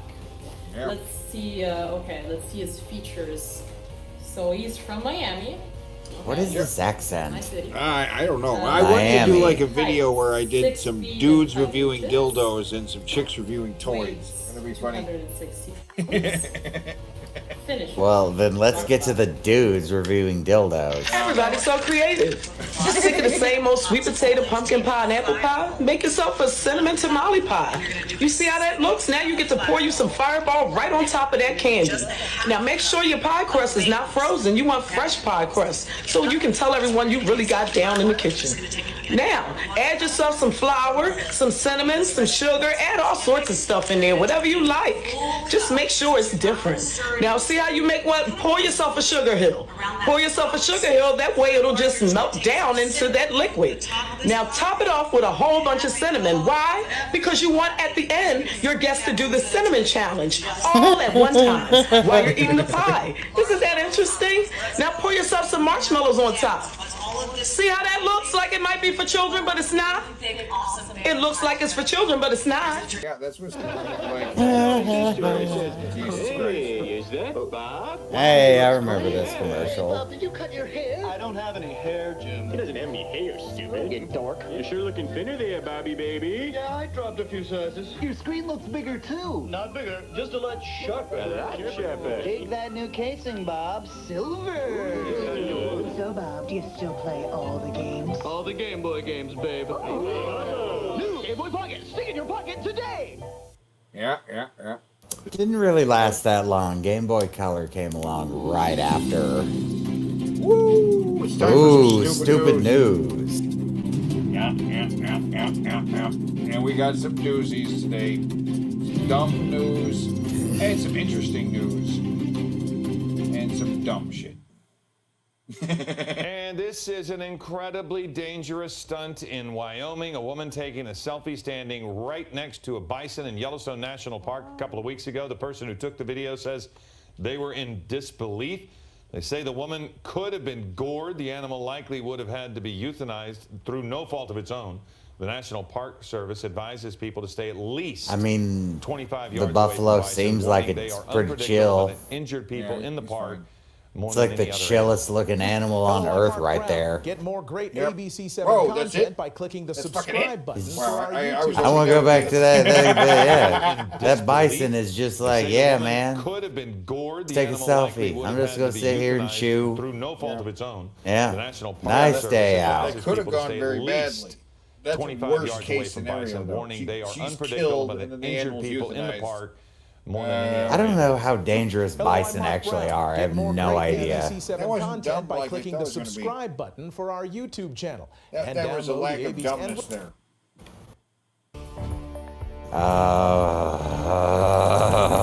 Davenport, Iowa say 3 residents of an apartment building that partially collapsed on Sunday are still unaccounted for. Earlier this week, authorities say 5 people were missing, but 2 of them have since been contacted and are safe. While engineers are assessing how and when to take the building down, Find them the first. mayor made it clear Find them it will be first, done says in before a they- dignified manner. This needs to be done in a way that it respects that this is a resting place. Believe me, that we understand the significance of this tragedy. Despite reports of structural problems with the building, city officials defended their inspection process, saying an engineer concluded in May that the building did not need to be evacuated. Yeah, well, they were wrong. How can you defend that point that they were wrong?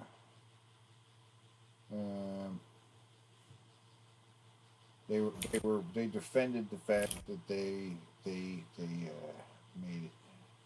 They passed the inspection, right? What you look for? Another shot of it before the collapse. There is some footage of the collapse, but not really. It kind of cuts off right before. One of the people saved from this building had to be saved via amputation. Trying to find what the cocksucker who owned this building's home looked like, because a $50,000 fix had to be done, and this person lives in what looks to be a $3 million home. And he's just going to get a little fine. And what in this building just fell the fuck down in the middle of one of the bigger cities out here. Some people are just gone now. Oh, and everybody in that building lost everything they have. Yeah. Just to make that clear. Just because they didn't die or have their room collapse doesn't mean they didn't just lose everything they have. Nobody, I guarantee you, nobody is allowed to go inside that building for any reason. So nobody's allowed to go in and get their stuff. So if they didn't, like, whatever they didn't snatch as they were leaving, it's just going to be stuck in there until they tear the building down. And destroy. Unless there is some way to reinforce this building to hold it up and rebuild what's fallen off, but I fucking doubt it. Yeah, I doubt it. But I have seen a piece of shit landlord do that with a building that's falling down. So who knows? You've seen the videos of brazen smash and grabs like these, often carried out in broad daylight. It's an absolute threat. A Chicago area Louis Vuitton raided by 14 hooded suspects, making off with over $100,000 worth of luxury items. Fuck 'em. A flash mob style heist at an Oakland area Nordstrom. This New York jewelry store, windows smashed in with hammers. Federal authorities and retailers are now sounding the alarm about the growing danger of organized retail crime that is sweeping the country. They know exactly what stores to hit, what businesses and residents to hit. When. No, you know what? No. With the way prices for everything all over this country are constantly rising on an almost daily basis, I completely sympathize with these people. Fuck 'em. Fuck these stores. They're insured. Fuck them. Yep. Where? Coordinated groups are targeting stores, millions of dollars worth of goods. Retailers say they're growing more violent, putting shoppers and workers at risk, sometimes with tragic consequences. What goes through your mind when the you old guy realize at the that door your dad was essentially is killed left over trying to 3 stop power them. washers. Right. You can't imagine that any piece of equipment in Home Depot is worth a life. When you saw the video of what happened to your dad, what was going through your mind? Wish it would have been me. Authorities say organized retail crime I mean, is that's fucked up. large-scale He pushed theft an of old man mostly over. He didn't have to do high-value that. items, from handbags to power tools, which are often then illegally resold online on sites like Amazon, eBay, Okay, Facebook now that's Marketplace, fucked up. or Craigslist. Amazon, eBay, I don't believe in stealing unless you have to. If you're doing it just to resell, then you're a scumfuck. You're a scalping scumfuck. and Facebook prohibit the sale of stolen goods on their sites and have said that they take measures to help ensure. Unless maybe you're selling these things for way cheaper than they're worth, I guess. For that. They're very much organized in the sense that they're doing it for the profit. Obviously, the profitability is the key here. Companies say this type of crime is reaching unprecedented levels, jumping more than 26% in 2021 and forcing the average family to pay an estimated $500 more each year on goods. It's growing double-digit year over year, This is professional shoplifting. 100%. Big box stores like the Home Depot have been hit especially Wait a minute, hard. did they just try to blame the rising costs of things on this? Because that's horse shit. Let me go back to that. Reaching unprecedented levels, jumping more than 26% in 2021. Yeah, right around the time people started getting real fucking desperate. And forcing the average family to pay an estimated $500 more each year on Yeah, they goods. Yeah, they really are. They're trying to blame this for the price raise of everything. It's growing double-digit year over year, This is professional shoplifting. 100%. Big box stores like the Home Depot have been hit especially hard. They tell us they're investigating hundreds of cases this past year alone and losing billions. The retail giant opening up to ABC News, showing us exactly what's being targeted. You have a special name for this part of the store.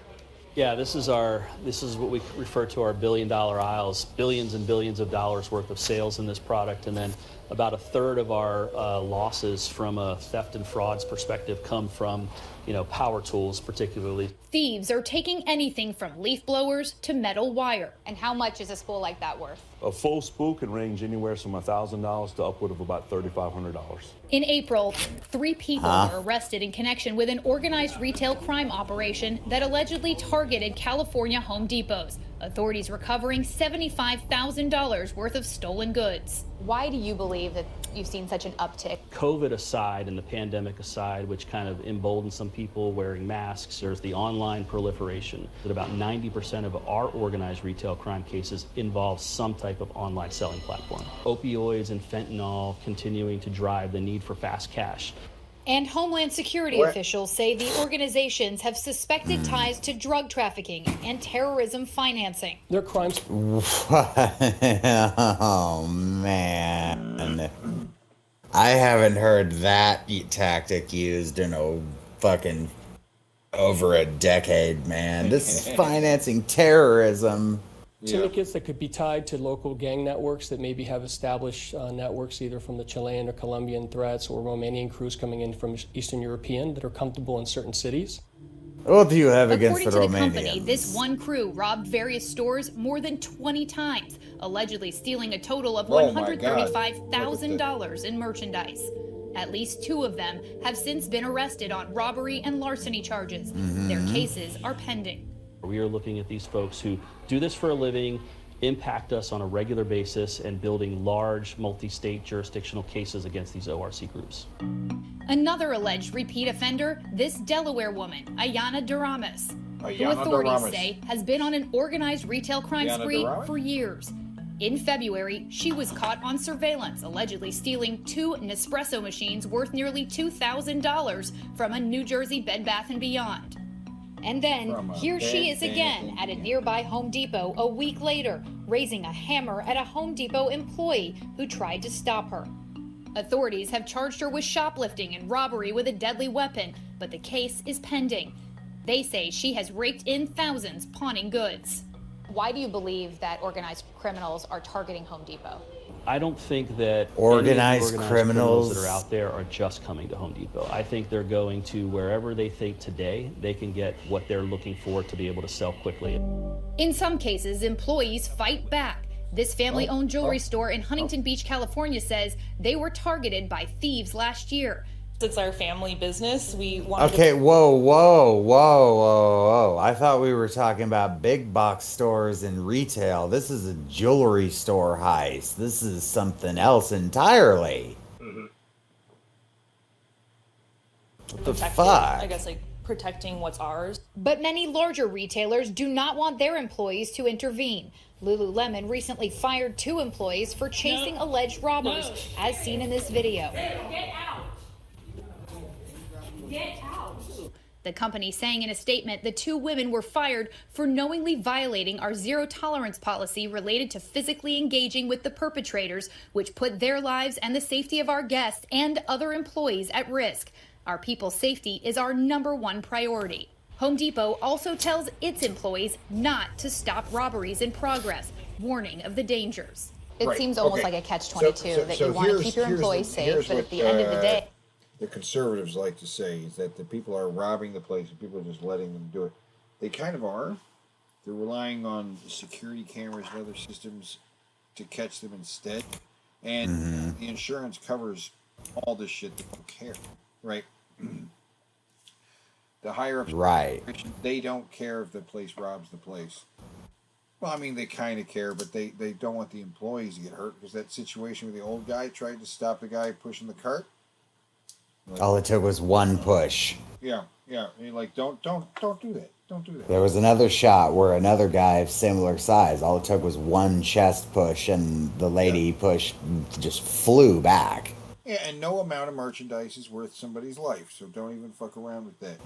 And like, what would they prefer? Conservatives see people robbing the place and nobody does anything. What would they prefer? They pull out a gun and shoot him in the face. That's what they want. Yeah. these criminals probably know that the employees are limited in their capacity to stop it. But the safety of our employees and our customers comes first, 100%. And what the consequences financially are the secondary consideration for us.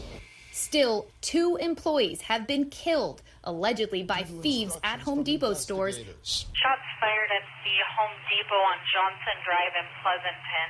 In April, 26-year-old Blake Moe. This is allegedly shit. Man, they're throwing words at me, and like they make me stop and think, and they don't elaborate. Was fatally shot, while authorities say he was trying to stop a theft at a California store. 2 people were arrested on murder charges. And in October, police say 82-year-old So nothing Gary alleged Razor, at all. nicknamed Grandpa Gary by his Home Depot co-workers, was pushed by an assailant who was allegedly trying to steal 3 power washers at a Hillsborough, North Carolina location, and later died. He loved working Home Depot because he was invested in the people and the customer, the workers. Jeff Razor says he never dreamed his father's job could put him in danger. At his funeral service, we had to have 2 of them because the entire Home Depot staff and workers, from the manager to the person that just hired in a week ago, wanted to come. Does it surprise you that he would have tried to step in to stop a theft? Oh, it doesn't surprise me at all. It wasn't like he was going to tackle the guy, right? He was just asking for a receipt. In January, police arrested the 26-year-old man they say pushed Gary Razor. He is charged with robbery and first-degree murder. He is being held without bail. What was taken from you? Time. All we have is time. That time that we had planned to spend with my dad. Now that's just not going to be. So, time. So he died as a result of the fall is what I'm garnering from that, but first degree murder? First degree murder. Involuntary manslaughter at best is what happened there. We're going to go for that, though. Let's go for the gold. Let's go for Gary's story is They must be trying to get him to take a plea deal. driving urgency to stop the problem, but they acknowledge they can't do it alone. There are certain parts of certain states that have taken it very seriously, but there's other pockets of the country where this problem still is not taken seriously day in and day out. Do you believe that there should be tougher penalties for those who are behind these crimes? Absolutely. I think that especially at the higher levels of these organizations, these people are using, I'll call it some disadvantaged folks in some cases, homeless population, people that are drug addicted in many cases, to go into these stores and be the pawns and actually put themselves at risk to do this. With losses growing, the retail industry and law enforcement are looking for solutions. Congress already passed the INFORM Act, which requires online marketplaces to collect and disclose more information on the goods they sell. But retailers want them to do more. And pass the Combating Organized Retail Crime Act, creating coordinated multi-agency response to retail theft. Really? These bills will help to establish a Center for Organized Retail Crime under the Department of Homeland Security to share information. Go back. Wait. And pass the Combating Organized Retail Crime Act, creating coordinated multi-agency response to retail theft. Yeah, man, they passed that legislation real fast when people start fucking with corporate money. Yep, that's... These bills will help to establish a Center for Organized Retail Crime under the Department of Homeland Security to share information and to work investigatively. It's now part of the Department of detect... Homeland Security. Homeland Security is now involved. Wow. America. Disrupt and dismantle these organized groups. Home Depot says it has had no choice but to lock up some of its most valued items, a move they say is frustrating but necessary. Is it common that we would see these things behind bars? In a perfect world, this is what we'd want to be doing. We'd want to be completely open to our that's customers. very common. I've seen but like unfortunately, that with this the is the product that is targeted most frequently. The company is also working to make more of its products trackable, adding monitors as a deterrent, alarmed gates to prevent carts from leaving, and installing more cameras to keep track of shoppers. But for Gary Razor's family, nothing can undo the loss. His death, a warning that these crimes are destroying lives. At 80 What do you want something. people to hear about He your died too father's soon. story? Right. I would like very much Far too for soon. people to Far too understand soon. that Not like my a dad fall would that could have happened if he fell, tripped This on a emotional Lego. pleading people is to great. focus on this and say, First degree murder for the spur of the moment idea to push a guy. Hi everyone, George Stephanopoulos. Not the best You're choice checking the out fucker ABC. ever made, admittedly. Terrible thing to do, pushing a very, very old man, but I seriously doubt he walked into that place with the intent of killing a man. First degree. Which is what first degree murder would be. Right now, if you Google the word idiot,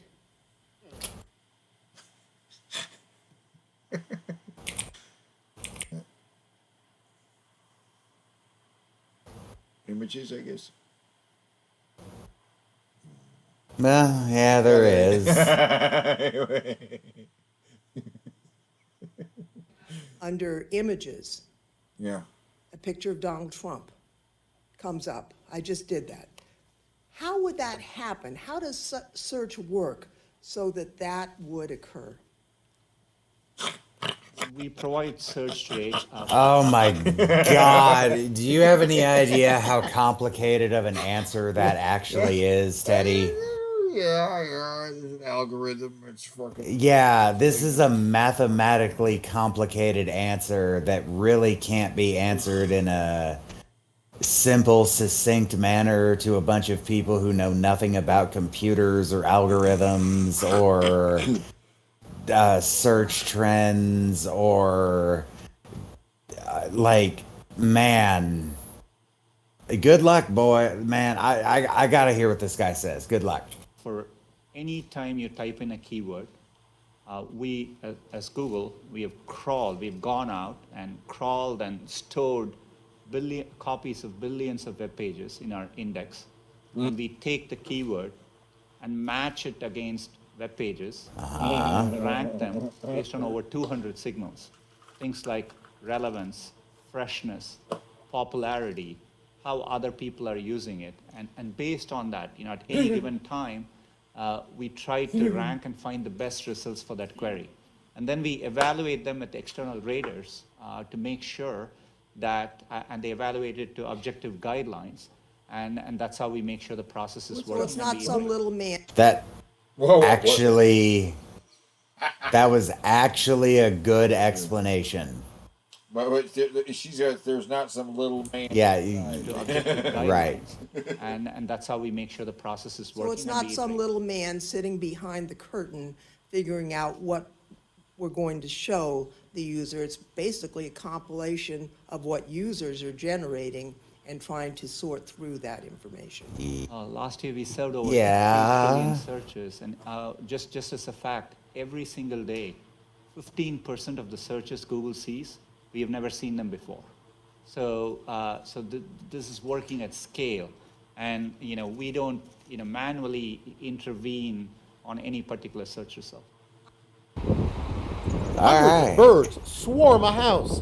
Then they do something amazing. They fly right into the chimney. It's an invasion.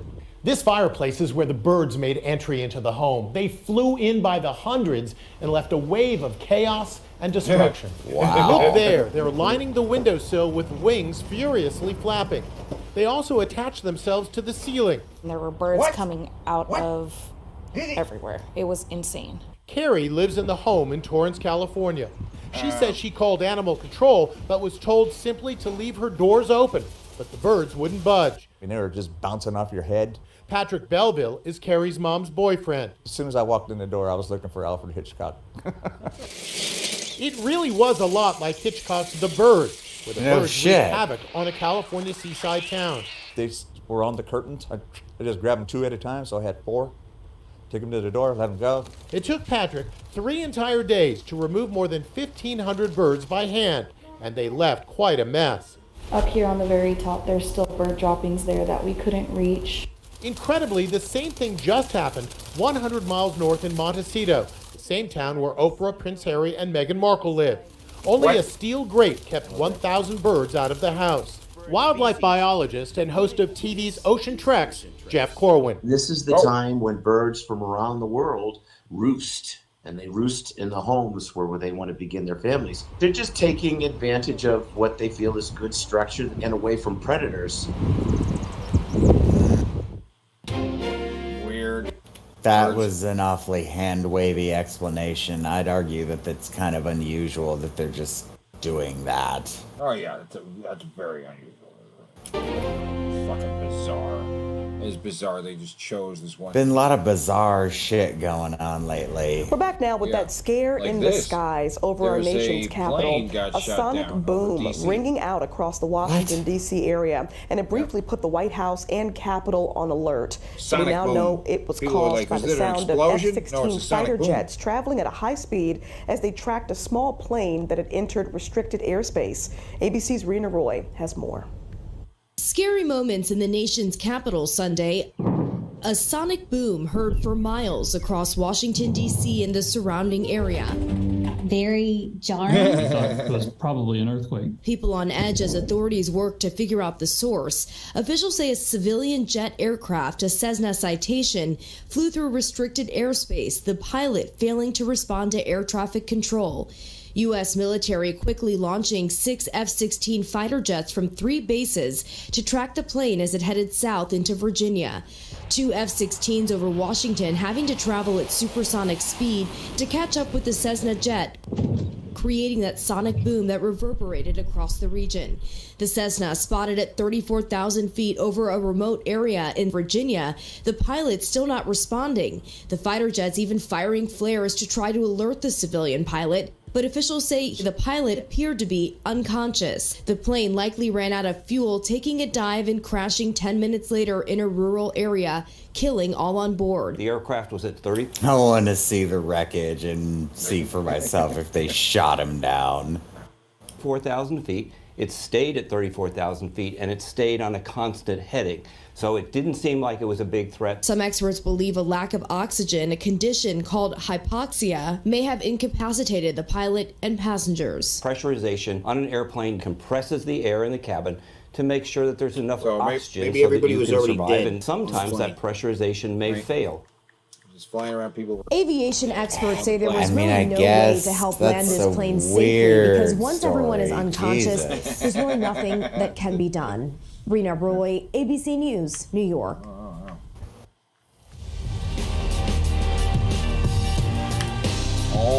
The Daily Mail released a cache of documents today exposing the extent of Jeffrey Epstein's close connections with celebrities and elites. The Daily Mail got a hold of never-before-seen emails detailing the disgraced financier's private calendars and communication that included past presidents, prime ministers, and billionaires like Bill Gates, Peter Thiel, Facebook's early investor Sean Parker, and other prominent names. Epstein's estate gave the files to the U.S. Virgin Islands government.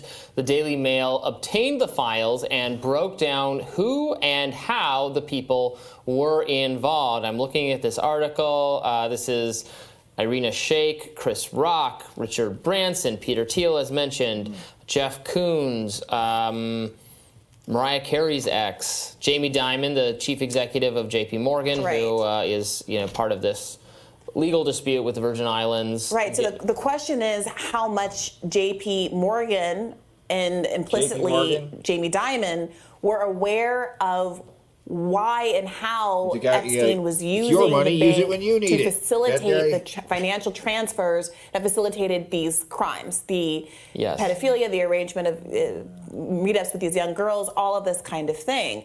And so having this private address book that shows kind of an intimate look at his efforts to reach out to various public figures, to talk to them, to rehabilitate his public image, all after he had already spent, an 18-month prison term for pedophilia. Is this all they're gonna focus on? Is the fucking J.P. Morgan guy? I think so. Let me skip ahead. Taking place back in 2000. Okay. Wednesday. And moreover, so apparently Epstein was also trying to persuade J.P. Morgan to work with Bill Gates on a $100 million fund for elite donors and a crunch meeting that was taking place back in 2011. And so remember, this is coming at the same time that we just found out about the story where he was basically blackmailing Bill Gates over having an affair with someone who was of age and consensual and all of that. And Bill Gates just recently came out and said, I did it, to get out from under, I think, the more heavy accusations of being that he might associated have been with. Yes. Exactly. But it's interesting to see here Epstein trying to kind of work on Bill Gates's behalf in these financial contexts, when at the same time, apparently, he had this hold over some of these figures as a consequence of blackmailing them. So it does present an interesting picture. Are we going to find out that some of these figures that he has relationships with had these kind of coercive relationships the way that Bill Gates had? At what point did it become coercive as opposed to a voluntary relationship where they had mutually beneficial business interests with each other? Why is someone like Bill Gates needing to have someone like Jeffrey Epstein, who is not a financial expert in any way, advocating on his behalf for donations and working with the bank in this way? It is a very curious picture that's being painted. David Blaine, the magician, as well. Oh my God. Apparently, the schedule says that in June 2013, the schedule says David Blaine will stop by toward the end of the dinner. Maybe he just appears there. I was gonna say that he wishes the story would disappear. You gotta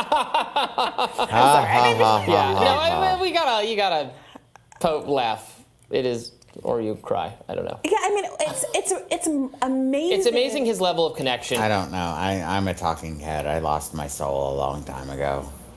To just influential, famous people. Because remember, he started out by first insinuating himself into a job as a teacher at New York prep school Dalton, having no qualifications to even to have that job. Millions and millions and millions of dollars as a stock broker type person, money manipulator, money mover, makes an absolute killing, and then uses that money to buy his way into high society and has connections with. I mean, it's incredible that people would continue to associate with him, to take his calls. Yeah. Because this isn't like. This book, his schedule, it's not just his aspirations. It's not like he's saying, I would love to meet Prince Andrew. I would love to call Bill Clinton. I would love to do all these things. Like, he did them. Like, people willingly associated with themselves. When they had money issues, when they had money questions, they called him. They set up meetings with him. There's evidence of that. Like people turned to him. They relied on him. Look at the Noam Chomsky story. Where, Where Noam Chomsky, he was moving money around for Noam Chomsky. When asked for comment, Noam Chomsky says it's basically none of your business. But he helped me out with financial that college matters. president who wanted his wife's poetry, Noam Chomsky, something or other.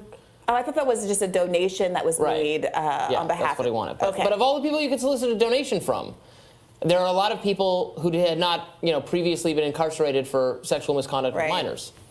Right. Well, I do think that this. Look, I think that this particular story. Remember that all this information is the consequence of this lawsuit that's happening in the Virgin Islands. Composer or conductor, I guess. And good journalism by places like the Wall Street Journal and now the Daily Mail. Yeah, but it's amazing how little of this information we were able to get out in the context of just the normal American reporting practices, potentially because there were so many people now we're reading from this trove of information who were personally implicated. I mean, that has been the subtext of this entire story, that anything that can be done to keep the people implicated from being named will be done, which is why people look so skeptically on the events surrounding Epstein's ultimate.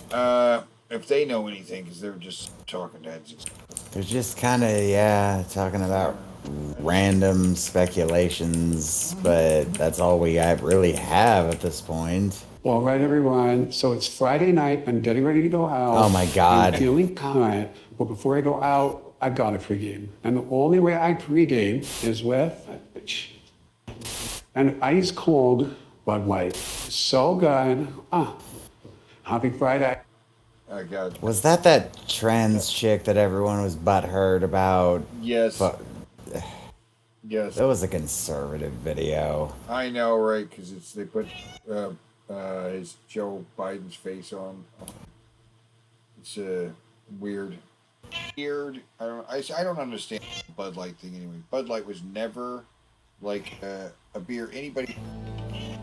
Right? People like it out here, and I never understood why I hate light beer. It's the Mike Guy, but it's a different show. Coming up on this special edition of Ask Mike, we're going to show you all those super secrets to using the Super Slicer. You'll learn how to make extra fancy waffle cups and even see how easy it is to make fancy garnished party trays. Now here's the slicer. You could just learn how to use a fucking knife. It's just a slicer. It's a the host of our show, Mike Levy. Oh my God! Hi, I'm Mike Levy. What is that thing he's wearing? Good. That's a lot of square flowers. It looks like one of the cookies in Yoshi's Cookie. Yeah. Yoshi's cookie shirt. Jesus, what? That is a loud ass shirt. And this is Charlie McClade. You know him. He brought us the Super Slicer. Now, everyone's been asking, can we really make the same things in our own kitchens with our Super Slicer as Charlie made in our show? So I invited Charlie over to my house. We're here in my kitchen, along with our camera crew and lighting crew. And look at these beautiful creations, and we can make this ourselves, right? Absolutely, Mike. You see the way we did all these beautiful slices? We did the oranges, the tomatoes, we did the cucumber, Beautiful. Okay, we did the yellow all right, squash. stop right there. Stop right there. Yeah, it's a slicer. What the fuck is this? It's a slicer. Of course it slices. Look, we sliced all the vegetables. This is retarded. I just brought it up because it was... Get the seeds out of the pepper. That's what I want to Well, know. let me show you here. You always make sure that the peppers go on and the the guy's guard always got to have this an way. English So the accent. stem side out. Stem side out. Absolutely. Okay, got it. That's now, good. all we've got to do now, Mike, is just do the first couple of cuts. Right. When you've done the first couple of cuts... There is absolutely nothing special about that. No, it's just a slicer. I don't understand. Yeah. It's a slicer. It's just a mandolin slicer. Everybody's so creative. Oh my You ever God. wanted to change the rules about bologna and just make it the way you'd like to instead of people telling you to put it on bread? Here's a way. You want to make everybody's eyes go, what? Here it is. All right, now put some bologna in a blender along with some milk. And then you want to get that all ground up just like that. See how smooth it looks? Like you might. Wow, I've never seen someone unmake bologna before. That's amazing. Want to feed it to a baby, but please don't. See how it look like something different to your eye, and you probably don't know why? Now add heavy cream, more heavy cream, and put it in a mixing bowl and mix it up at its fastest speed. If you don't have this mixing bowl, just Donkey Kong punch it right into the bowl until it gets real soupy. And then look, see how it looks like it might be like a Cool Whip icing to put on top of a cake? But it's not. See how the people on the cake side of TikTok are wondering, why, my guy, why? Because we like it like this. Now you want to put it through a strainer and strain all of that liquid out of it. See how it looks different now? Like oatmeal, but it ain't. Like oatmeal, but it's pink. It's different to my eye, and I don't know why. See how it look like it's kind of going back into its It's like Mr. Gary's daughter. Oh, God, it's so... natural form, but more of it? See how it's stretched to feed so many different people now? Oh, it's different. Get Donuts? yourself a Danish. Something sweet to put that big salty blop on. Now smear it down. Oh, look how it looks like something you might want to have at a baby shower, but maybe not. Something at a gender reveal, Blueberries. but maybe not. What the fuck? All right, put some lemon on it, and that's topping it off, making it look sort of like a crumble cookie, but it ain't. What the fuck? You gonna try that? No. Oh, is it good? See, when people ask you how you made it, and you tell them, they're going to say, you're full of baloney. And you can tell them I am. I really am now. This is why home ec is so important. It's a baloney. We have a generation of people who not only don't know how to cook, their palates are just numb. I don't know how to articulate what a non-functioning palate is. I guess non-functioning. Everybody's so creative. Well, I got creative today, y'all, and I got invited to Fox 29's morning show today in Philadelphia. Yeah, my first appearance on TV. Yeah, I was shaking a little bit, y'all, like a leaf, but it's all right. I ain't tinkle on myself or nothing. I was a little nervous here, biting on my nubs, you know. I was monkey punching everything in the room because I was a little scared. After I went to the bathroom, this is how the picture came out, y'all. And then after that, see how I look? See how different I look? See how I look like a whole person instead of just a head floating on the screen? I was so excited. This is something else, y'all. I can't even tell y'all how I feel right now or how I was feeling then. But I was real creative, y'all. It was the best. Everybody's so creative. You ever had an overload of hot dogs left over from a barbecue and didn't know what to do with them? Get a bun pan and line them around in the bun pan. Why? I don't know, but we're about to find out right now. Now you get yourself a big jar of pickles and put that juice in a bowl. And then you want to take the pickles and dump them right into that mold, right in the center. Because that's the way the recipe goes. Now you add yourself some gelatin packs right in that pickle juice. You heard it right, gelatin. We're gonna make some jello out of that pickle juice. Hey, isn't this interesting? Man, this was almost on its way to being a halfway decent idea. You ever had a pickle roll? Pickle roll? No. Yeah, it's pickle wrapped in cream cheese, or covered in cream cheese, wrapped in like a thin lunch meat. Oh, that sounds good. It is really, really good. And all she had to do really was add some cream cheese into this, and it would have been something like that, and it probably would have been good. But it's about to get weird and disgusting. Something like you've never heard before. You probably would never ever have done this in your life if you didn't see it here. Now you want to add all that together, and don't forget your onions. Top it off with your onions and your red peppers. And look how that looks like something I would never ever do. And I probably never ever will. But you can do it if you like. I just happen to be allergic to every last ingredient. Now you want to put your jalapeno peppers right inside and throw it in the fridge. Leave it in there for 64 days. That's how long it's going to take for you to want to look inside. Now, see how that looks like it did when we put it in? That it's supposed to look that way, exactly the same. Now, dump it down. Oh, Donkey Kong punch it. Don't hurt yourself. It's staying in there. You good?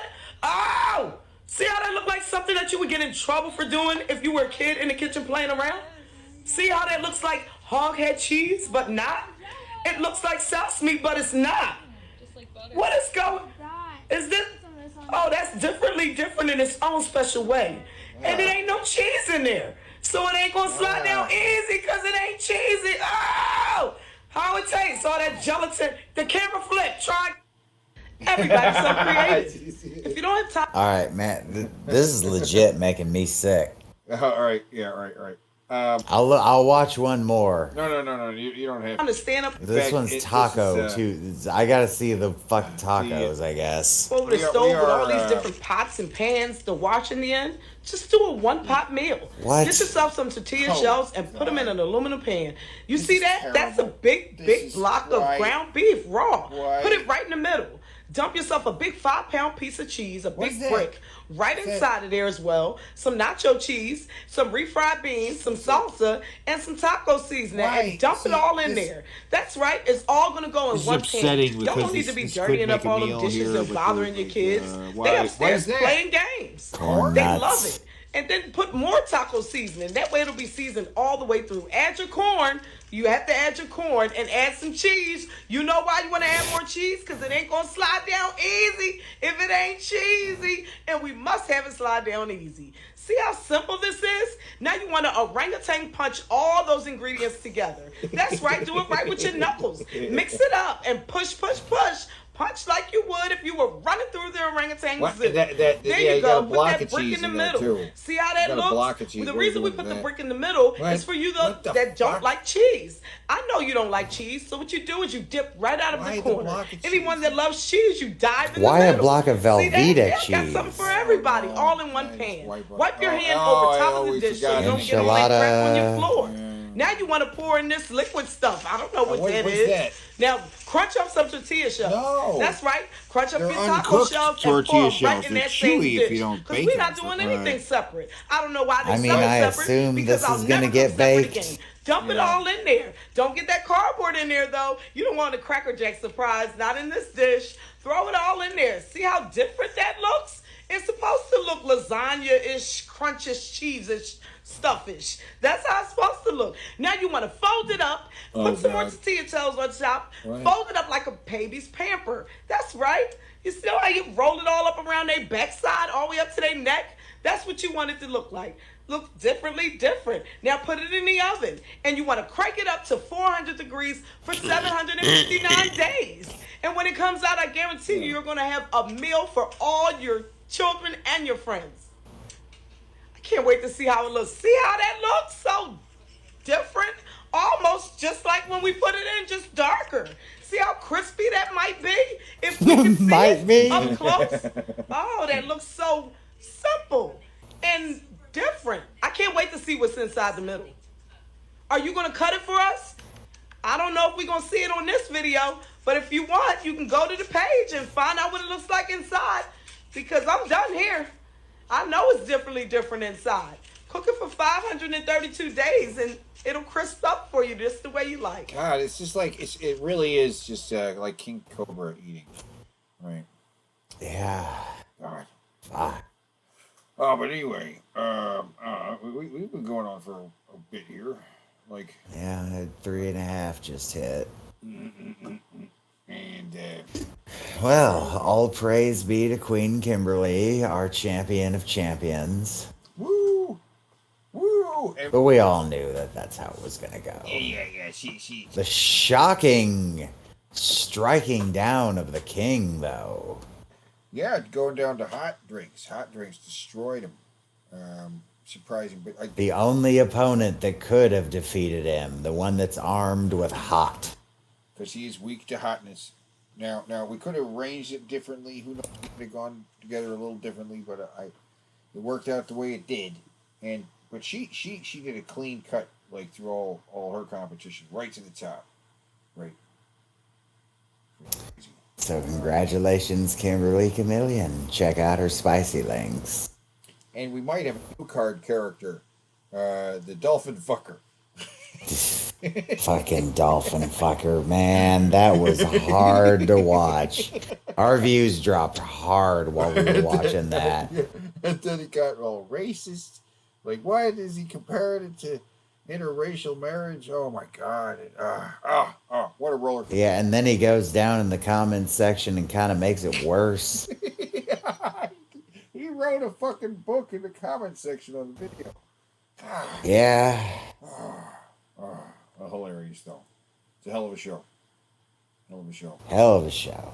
There's only Have a good weekend, everybody. And stay synchronized at all times. Good night, guys.